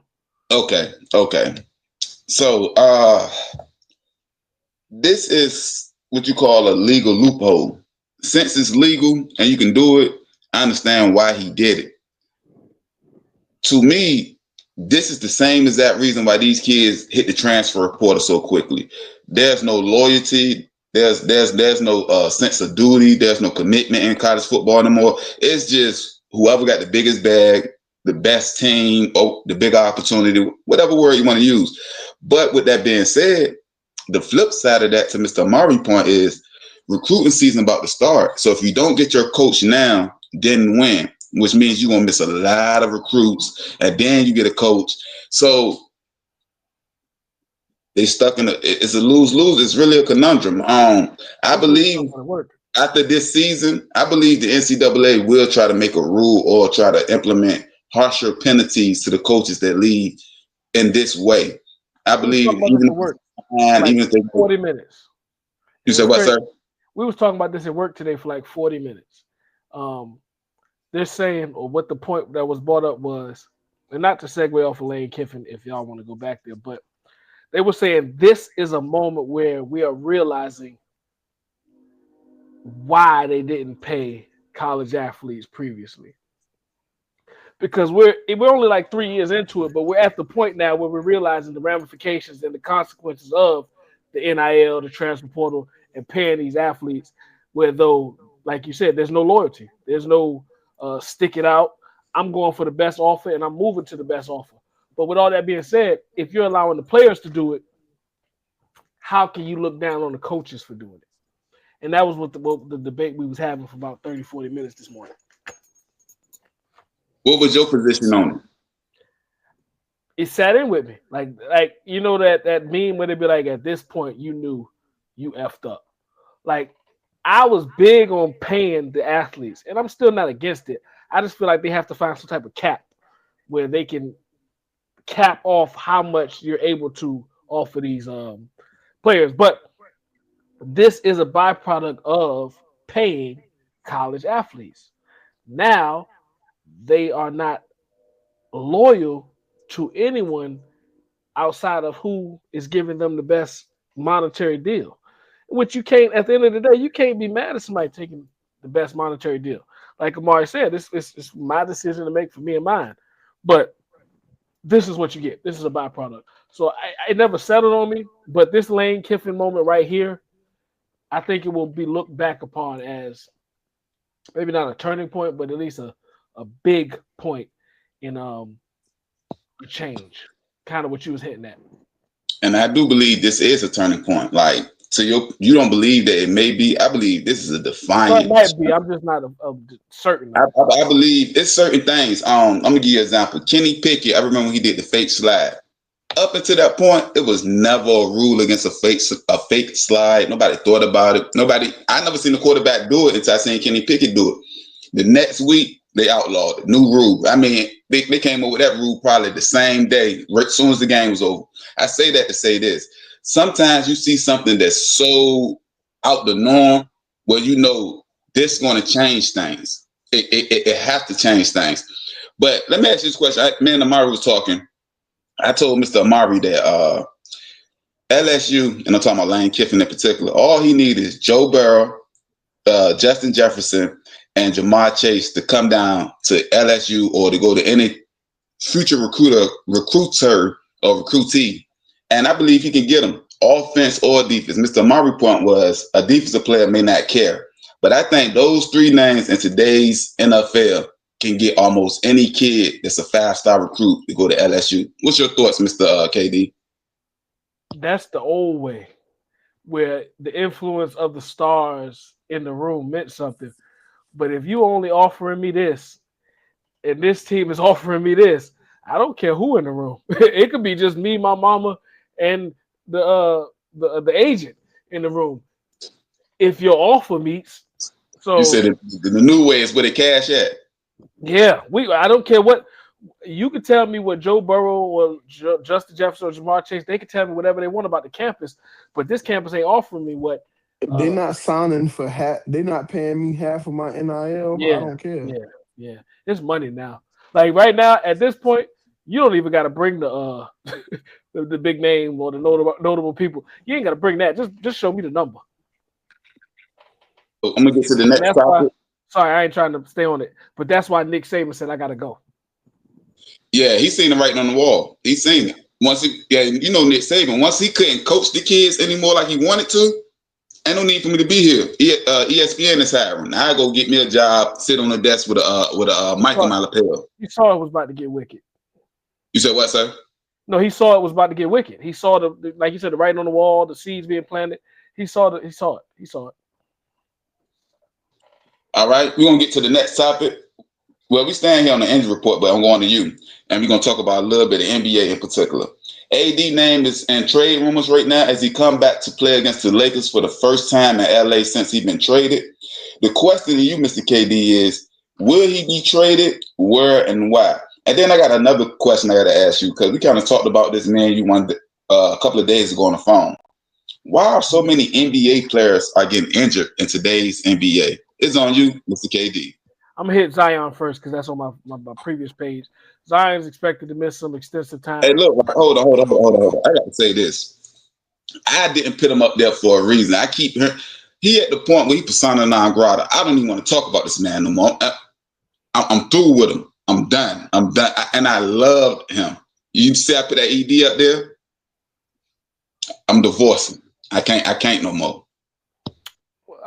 Well, he's set to miss some significant time. They're gonna reevaluate in 3 weeks, so you're gonna miss him for a while. But AD and the trade rumors, you've seen a few teams be attached to it. It's kind of hard because of that contract, though. That's why I was going to end it. That contract is hard. But the Bulls said they're still interested. The Knicks previously sparked interest about it. If the I'm gonna Knicks say keep Cat and AD and they get AD, you said if they do what? Keep Cat. if they're able to keep Cat and they can get AD, Really gaining? Are you really gaining anything if you keep both of them? And I'm not even thinking about what you got to give up. I ain't even talking about that part. I'm just saying their skill sets. You got two bigs that don't want to be big.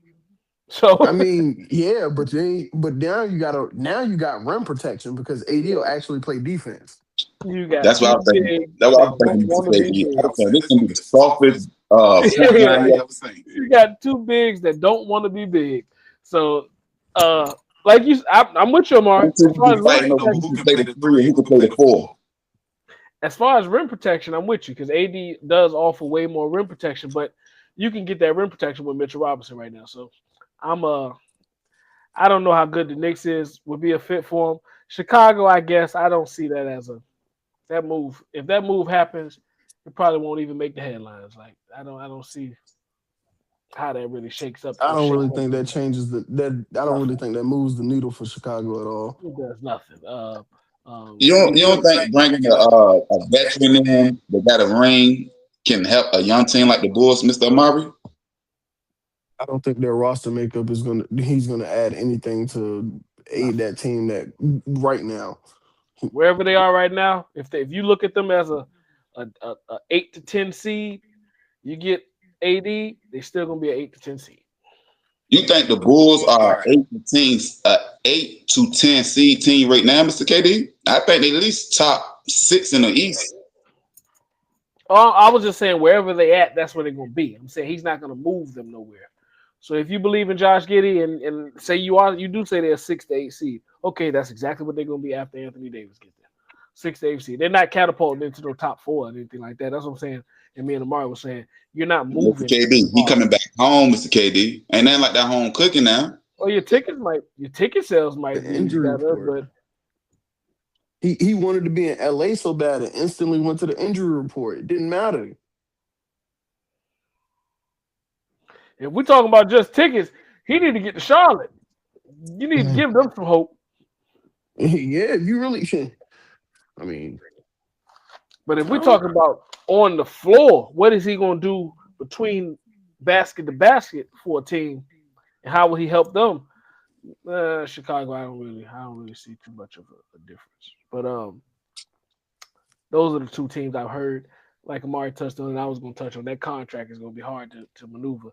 So my answer would be no, but it only be no because I don't know how desperate Dallas is to move that contract. Now, if they are desperate to move that contract, he will be gone. But I'm going to say no. I think Anthony Davis will stay on that team. And I'm right there with you, Mr. KD. I'm saying no just because I see Kyrie coming back. And I think now we have Kyrie, Cooper, and AD. Let's kind of see what this is now. So if I was them, I would keep them at least for this season if we could have all three of them healthy and ready to go for the duration of the season. But don't forget about the last part. Why are so many players getting injured in today's NBA, Mr. KD? Man, I don't think it's a unanimous reason for that. I think I'll tie it with Chad Ochocinco brings up so much in the NFL. I take care of bodies. Yeah, he's saying that you have to put your body through the ringer to be prepared for the wear and tear of a season. And I feel like with the load management and taking off seasons off and not actually playing the game to the level that you play it, it's probably wearing on them. But really, if you want to break down to the gist of it, we're looking at players that are just too big and too fast now. Like you're too fast to be this big, or you're too big to be this fast, or you're too long to be this strong, or these different variables. You're looking at different different caliber athletes now, and that's really what it is. I feel like you've never seen a Wembanyama previously, or you didn't see a Giannis previously, or even an Anthony Davis if we want to talk about it. Anthony, like the fact that they're able to do so much at these sizes and speeds that we're seeing them do it at now, is just a byproduct that, you know, the body is the body. The human body is the human body. And Mr. KD, that's when we had this conversation. That's kind of why I agree with you to a certain extent. And I think with that being said, my whole argument is I believe that the expansion of the game, meaning they moving further and further away from the basket. Move more, yeah. Yeah, it's because so much guys, movement. I'm gonna look it up in a little bit as soon as I shut my mouth. But I'm curious, is there more running in today's NBA? From the eye test, I say yes. Because the half court setting in today's NBA, I'm not even talking in the 90s. Let's go 10 years ago, 2015. In 2015, we still had some bits. Let's go 2010, for instance.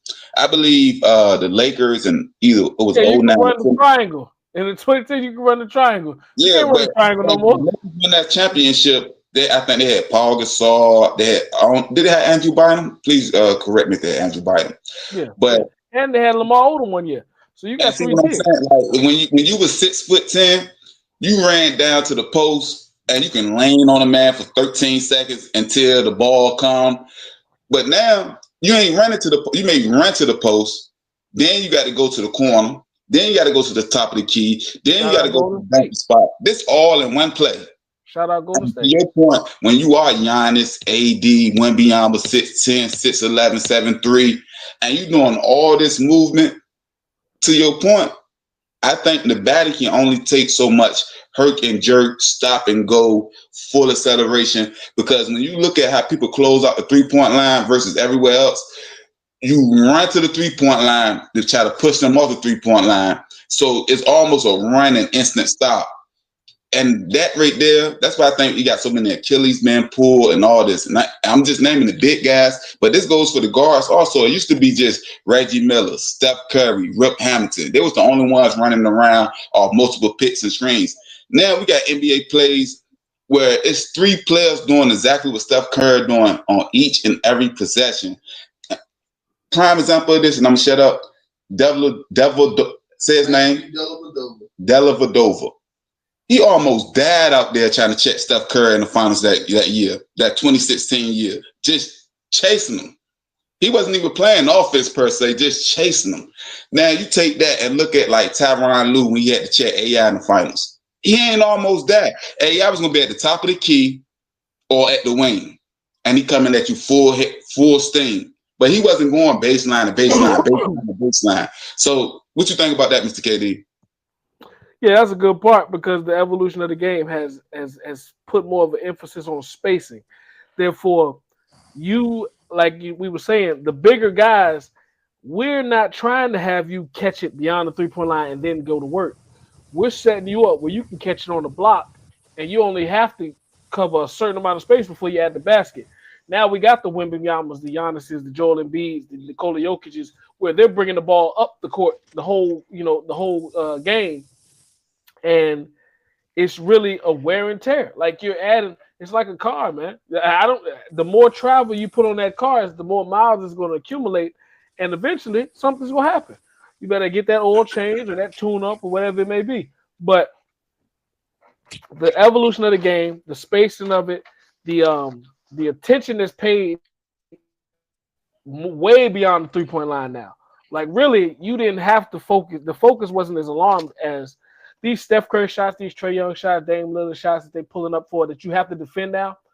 You're extending the defense. So the defense has to cover way more ground, which slides the big man further up away from the basket, but still has to cover the basket when he just drops back. So you made a great point. The amount of space you have to cover now in the game is that could be playing a huge part in it as well.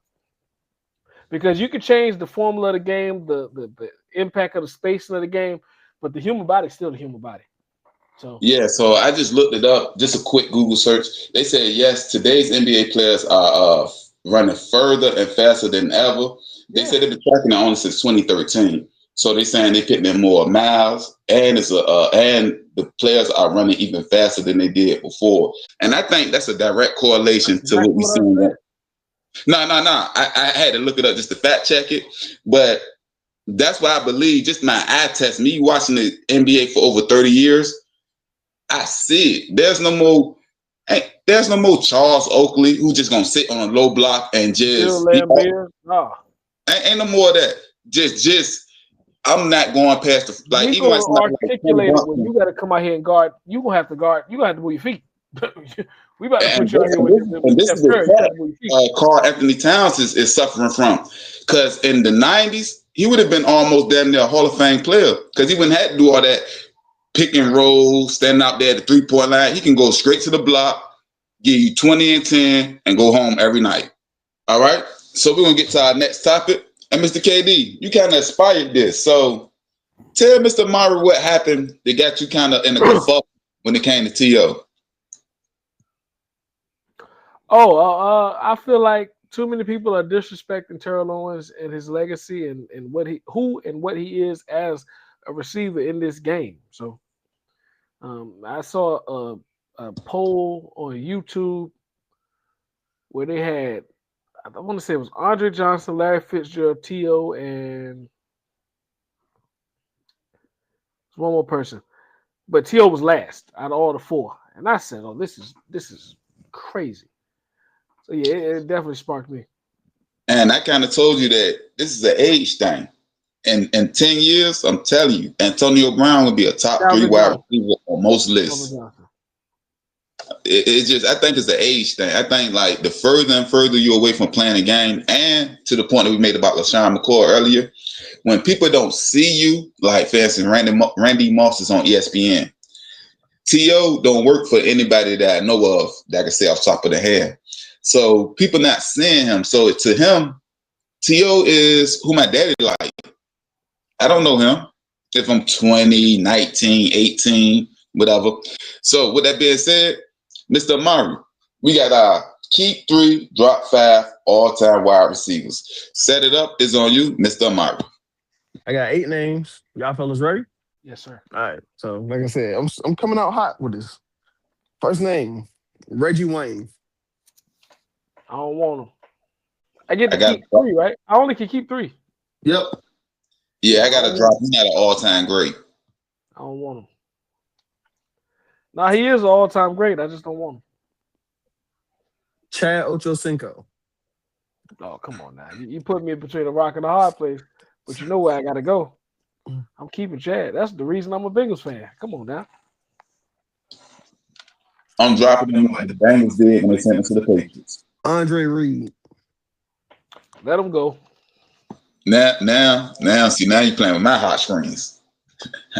I'm going Andre Reed all day, twice on Sundays. Yes, sir. I got him. Calvin Johnson.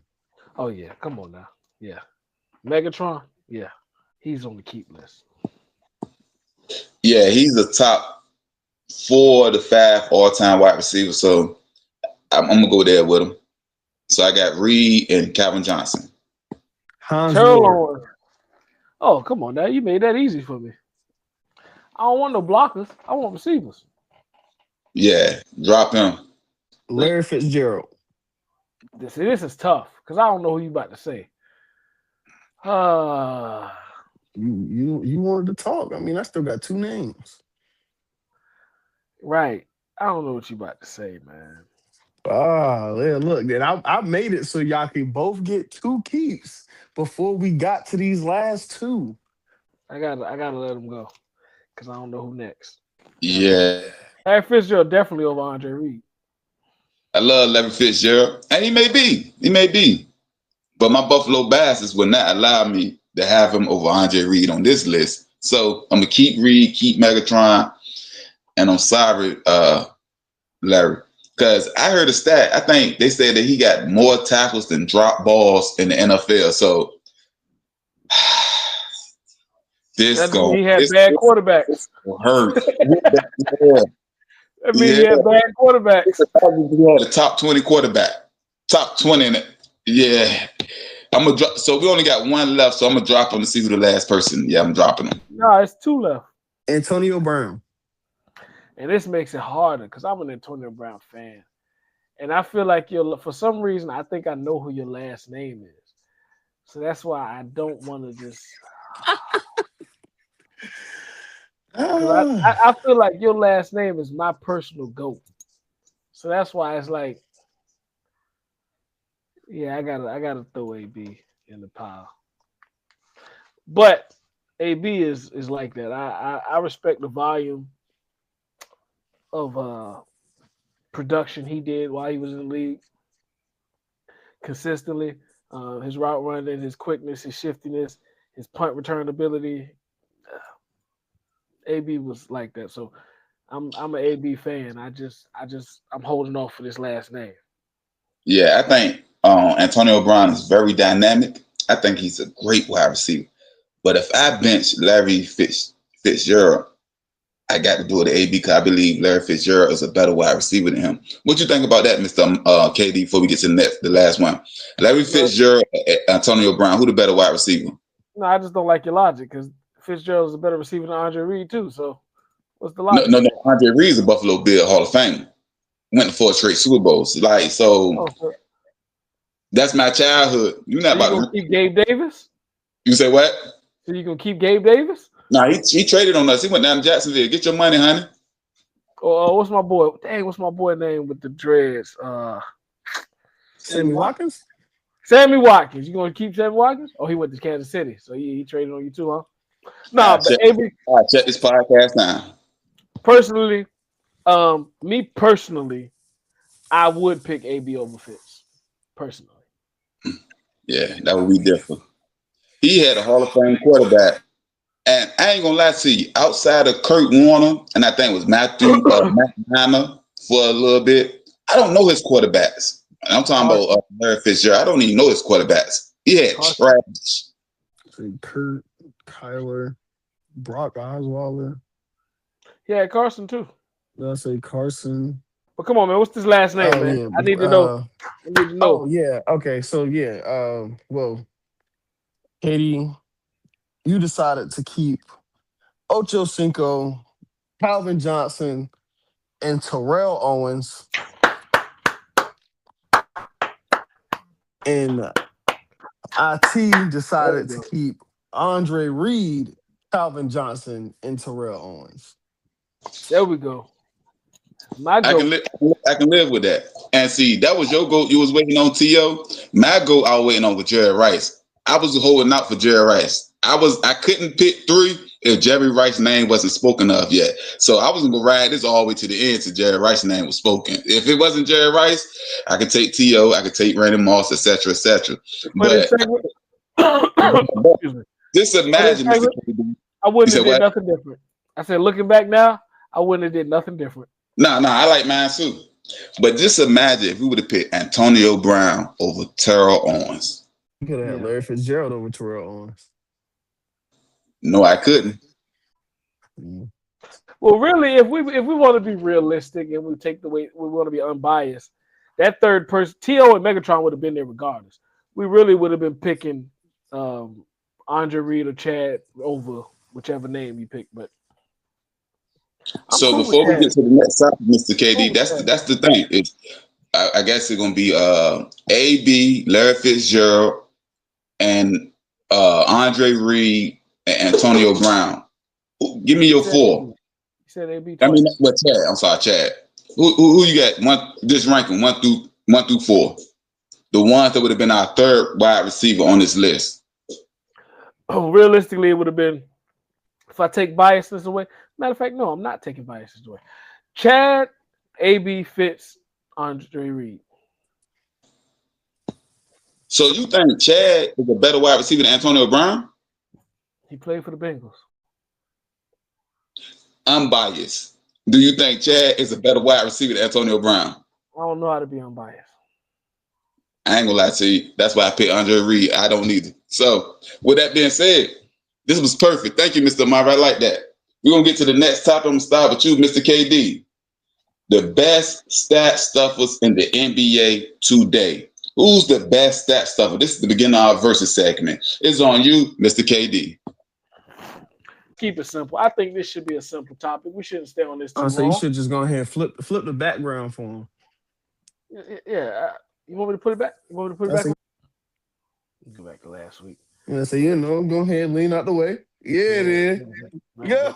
If you want to talk about stat sheet stuffers, the best in the world is the epitome right now, stat sheet stuffer. But I'm not even gonna stay on him too long because he gets enough credit while we've been podcasting. I'm gonna talk on some of the other names. Cade Cunningham, he's stepping into that realm of stat sheet stuffing. Giannis Antetokounmpo, he's been there. He's a stat sheet stuffer. Matter of fact, I'm gonna stop it there. I'm gonna let Amari bring some new names into. Who else? Who am I missing, Amari? I don't even want to say those other names I got yet. One that I had, well, I mean, even though I feel like his game kind of took a step back, was LaMelo, because Oh, he is a stuff. Yeah, I say he's a stat sheet this year stuffer. maybe not, but usually I would say usually he's typically a stat sheet stuffer. might be because he's in Um, Charlotte. But hey, who knows? yes. That's exactly the reason. Mr. I said, gotta give some credit to Mr. Triple Double himself, Russell Westbrook. I mean, Ooh. again, not so much this year, but still talking He's still about a stat sheet stuffer. I Man, said you still a can't have stat it. sheet stuffer. You can't average a triple double 2-3 years in a row and not be considered that. And I mean, The you took most Cade triple Cunningham. doubles, the most triple doubles in NBA history. Enough said. Will be passed soon. It will be passed soon. Mm-hmm. But yeah, I was saying you took Cade Cunningham. Shea is also another one, but his is Heavy starting to scoring. get up there. It's a low stat sheet stuff in my Heavy opinion. scoring though. He heavy scoring. Heavy scoring, but it's like everything else is kind of low. It's like it's to the middle, like mid. It's like he'll get you 5, maybe like 5 rebounds, but he'll get you 10 assists. Tyrese Halliburton is another one. I knew you was gonna try to squeeze him in there. You got hey, what you saying? I don't know how to be 10, 10, and unbiased. 10 ain't stat sheet stuffing. Huh? 10, 10, and 10 ain't stat sheet stuffing. I mean, hey, I touched every stat on the box score. Well, actually, yeah, you might be right. Now that I said it out loud, you're right. That is stat sheet stuffing, actually. Man. But we're missing the heavy one though. And I think, Mr. KD, I think you're gonna speak about that because I'm going with one person, Wemby. No, that was one you missed. 10 rebounds, 10 points. I think he's the ultimate stat stuffer. Like, even when I wrote this question, he was the answer for me. It was Wemby. What? He was the answer. He was the answer. Now, listen to what I'm about to say. I got Jokic. I even made a segment about him last week that he's underappreciated. And it's going to be a more underappreciation of him. But I'm talking about a man who can probably get me 10 blocks. See, the things that he can do and the way he can stuff the stats is like nobody else in the NBA. Where I can probably get 10 blocks, 10 rebounds, 10 points, and 5 assists. Ain't too many other players in the league can give me that, if none. What you got to say about that, Mr. KD? What if I give you 20 points, 20 rebounds, 15 assists? What about IT said you're not doing nothing on the defensive side? Oh, my man, he gets steals too. Well, steals don't count. No, almost 2 steals a game. Steals don't count. No, but the name we disrespecting or forgetting is Luka. Luka was the one we forgetting right now. Luka's a stat sheet stuff as well. Bam Adebayo. Come on, man. So a quiet shout out is Sengun. Sengun stuff stat sheet too. Nah. He baby Jokic to me. He baby Jokic. He can do everything in a 6'9" package. He just not as good as Jokic. But with that being said, we're gonna get to the next topic of our versus segment. This is our best run stuffers in the NFL. So basically, we're saying what's the best D line in the NFL? And the sad question to this, and I'm gonna start with you, Mr. Amari. Who are your top 5 run stuffers of all time? Those are individual players. So we're going to go with what's the best, basically, D-line in the game today. And who is the top 5 run stuffers of all time? Is on you, Mr. Amari. Best D-line in the NFL is the Los Angeles Rams. Hands down. Wow. Hold on, Mr. Amari. Is this for run stuffing or just the pass rush? I'm saying you're looking at run stuffing right now. The ones that can stop run the most. They're the best run stuffing defense in the league right now. Just the Los Angeles Rams.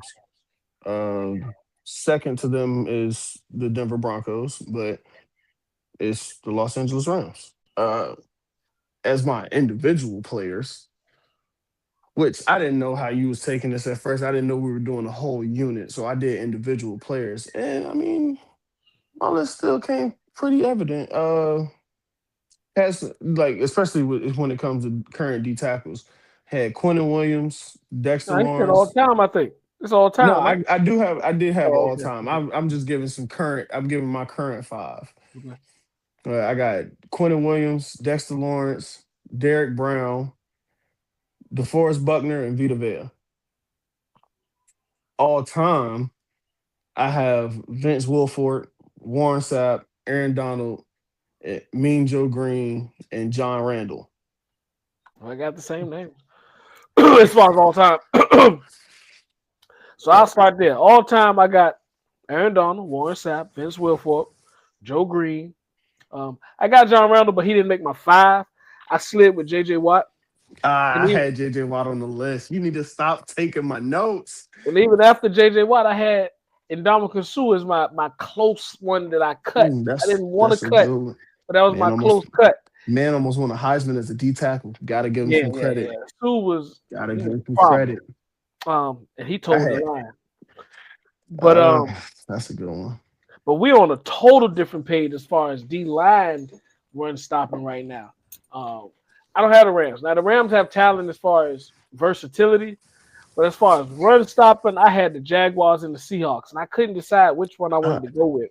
And it's crazy that I can actually say I can see why you had the Seahawks, but not the Jaguars. The Jaguars have been a very turnover-heavy defense. They lead the league in turnovers. Well, no, actually, I think it might be the Bears now. But no, statistically, right now the top 5 run stuffing defenses are the Jaguars, the Seahawks, New England, Houston, Denver. Statistically, as far as right now, Jaguars offering up 82 yards rushing, Seattle 89, New England 90, 92, 93, so forth.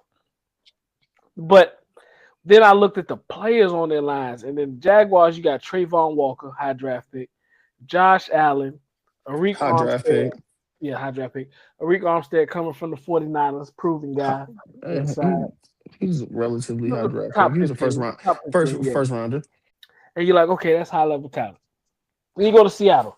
They got Leonard Williams, who's balling this year. Yeah, Byron Murphy, who's balling this year. DeMarcus Lawrence, a resurgence candidate. Mm-hmm. Jerron Reed, who I've always thought of as an he's always been underrated. Underrated D tackle. And Draymond Jones, who's balling this year as well. So I couldn't break the tie between those. If I'm correct, Draymond Jones got traded to Baltimore. He's not in Seattle no more? No, he got traded to Baltimore, if I'm correct. Well, we can fact check that later on. But I slid with Seattle. I think the way Leonard Williams and Byron Murphy by themselves are playing this year, and that defense in the whole total, I slide with Seattle as the top 5 run stuffing. Let me ask this question. I want Mr. Mari to start, and you finish the question. What do we have the New York Giants for the top run stuffing defensive line? You can't be a top 5 run stuffing defensive line when you're not top 5 stopping the run. Outside of Dexter Lawrence, who's stopping the run? It's like, literally, like you don't have nobody that's getting interior pressure to stop the run. You do have pass rushers, but you don't have anybody to cause interior pressure. So you believe they more of a pass rushing defensive line versus a run stopping defensive line? Brian Burns is second in sacks. Kayvon Thibodeau, Abdul Carter, and we didn't even talk about what they're doing this year, just the potential of them. They got some guys that can get after the quarterback, but run stopping, Cleveland should get a shout out. I'm glad we on this. Cleveland can definitely get a shout out. Lee Collins, Myles Garrett, as far as his versatility. What's the rookie from Michigan? Graham. Mason Graham. Yeah, so they can get some shout out. Speaking of, I'm glad that you brought up the Giants, IT. Abdul Carter, with his, I would say, unprofessionalism as far as missing team activities and actually having to sit in Monday night's game. What do you think about that? And he better keep the same energy he kept with Keon Coleman. Say that one more time for me, please. With Abdul Carter's unprofessionalism and missing team activities I mean, He was he's taught. a top guy. So your question is, do I think that is missing team activities?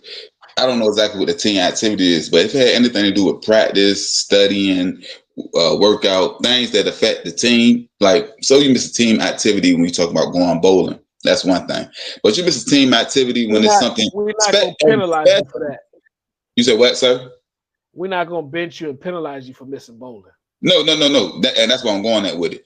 With a team this bad, everybody need to be at every team event. So with you being the first round draft pick, you being the quasi star of the defense, even though you may not be just because you're young and you the top player and all that, whatever. No, I feel the same exact way. This is the thing. This is literally your job in the store. So like, that's just like, how do you feel about so-and-so, no call, no show? I feel like he should be there. So I feel that he should be there the same way I feel Keon Coleman should have been there. And this for the Draymond, he is with the Baltimore Ravens right now. So that's that. So with that being said, we're gonna get to our sticky note segment of the night. I'm gonna start with you, Mr. KD. Give me your pick 6 winners for week 14. Thursday night football, Cowboys and Lions. I got the Cowboys over the Lions. I got the Colts over the Jaguars. Ravens over the Steelers.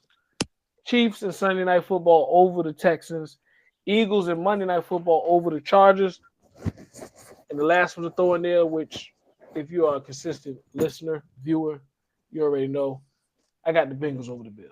I got Detroit over Dallas, Seattle over Atlanta, Pittsburgh over Baltimore, as you should know, Buffalo over Cincinnati, Miami over the Jets, and Green Bay over Chicago. How dare you? What? So hold on. You wanted this bet. What we're gonna do? Because when we do this, I want this. What I want. If we win, per se, when we win, not only I want your background to have Buffalo Bills, but it got to be the slogan. So my avatar and everything will be whatever y'all slogan. I don't even know if y'all got a slogan. It's what, who day, what day, No, what day. I don't want no avatar. You coming on camera. I want you in Cincinnati black and orange. First of all, I don't own any Cincinnati black and orange, and I never will. I will get that to you, buddy. I will get that to you. Don't worry about that. I will get that to you. You don't got to worry about that. Fair, that's overnight. So with that being said, so if we win, what you gonna do? What you just said, I ain't even listen to it because I don't play. You gonna have Buffalo Bills jersey on? Whole podcast? What we doing? Nah, I ain't wearing no damn Bills jersey. I'm sorry. I could do the little shirt, the fake shirt like Mari did. I could do that. And the logo. I said, just lay the shirt over your shirt. You'll be all right. I don't know. Just don't let it touch your arms. I'm a different breed. He leave that shirt over here. He might I know he got a temple. He gonna throw that shirt. He gonna be blowing his nose with the shirt. Back. Give it to the kids to play with a new toy. Look what your uncle got you. And look, right. With that being said, I need y'all to remember one thing. We ain't gonna play. We out.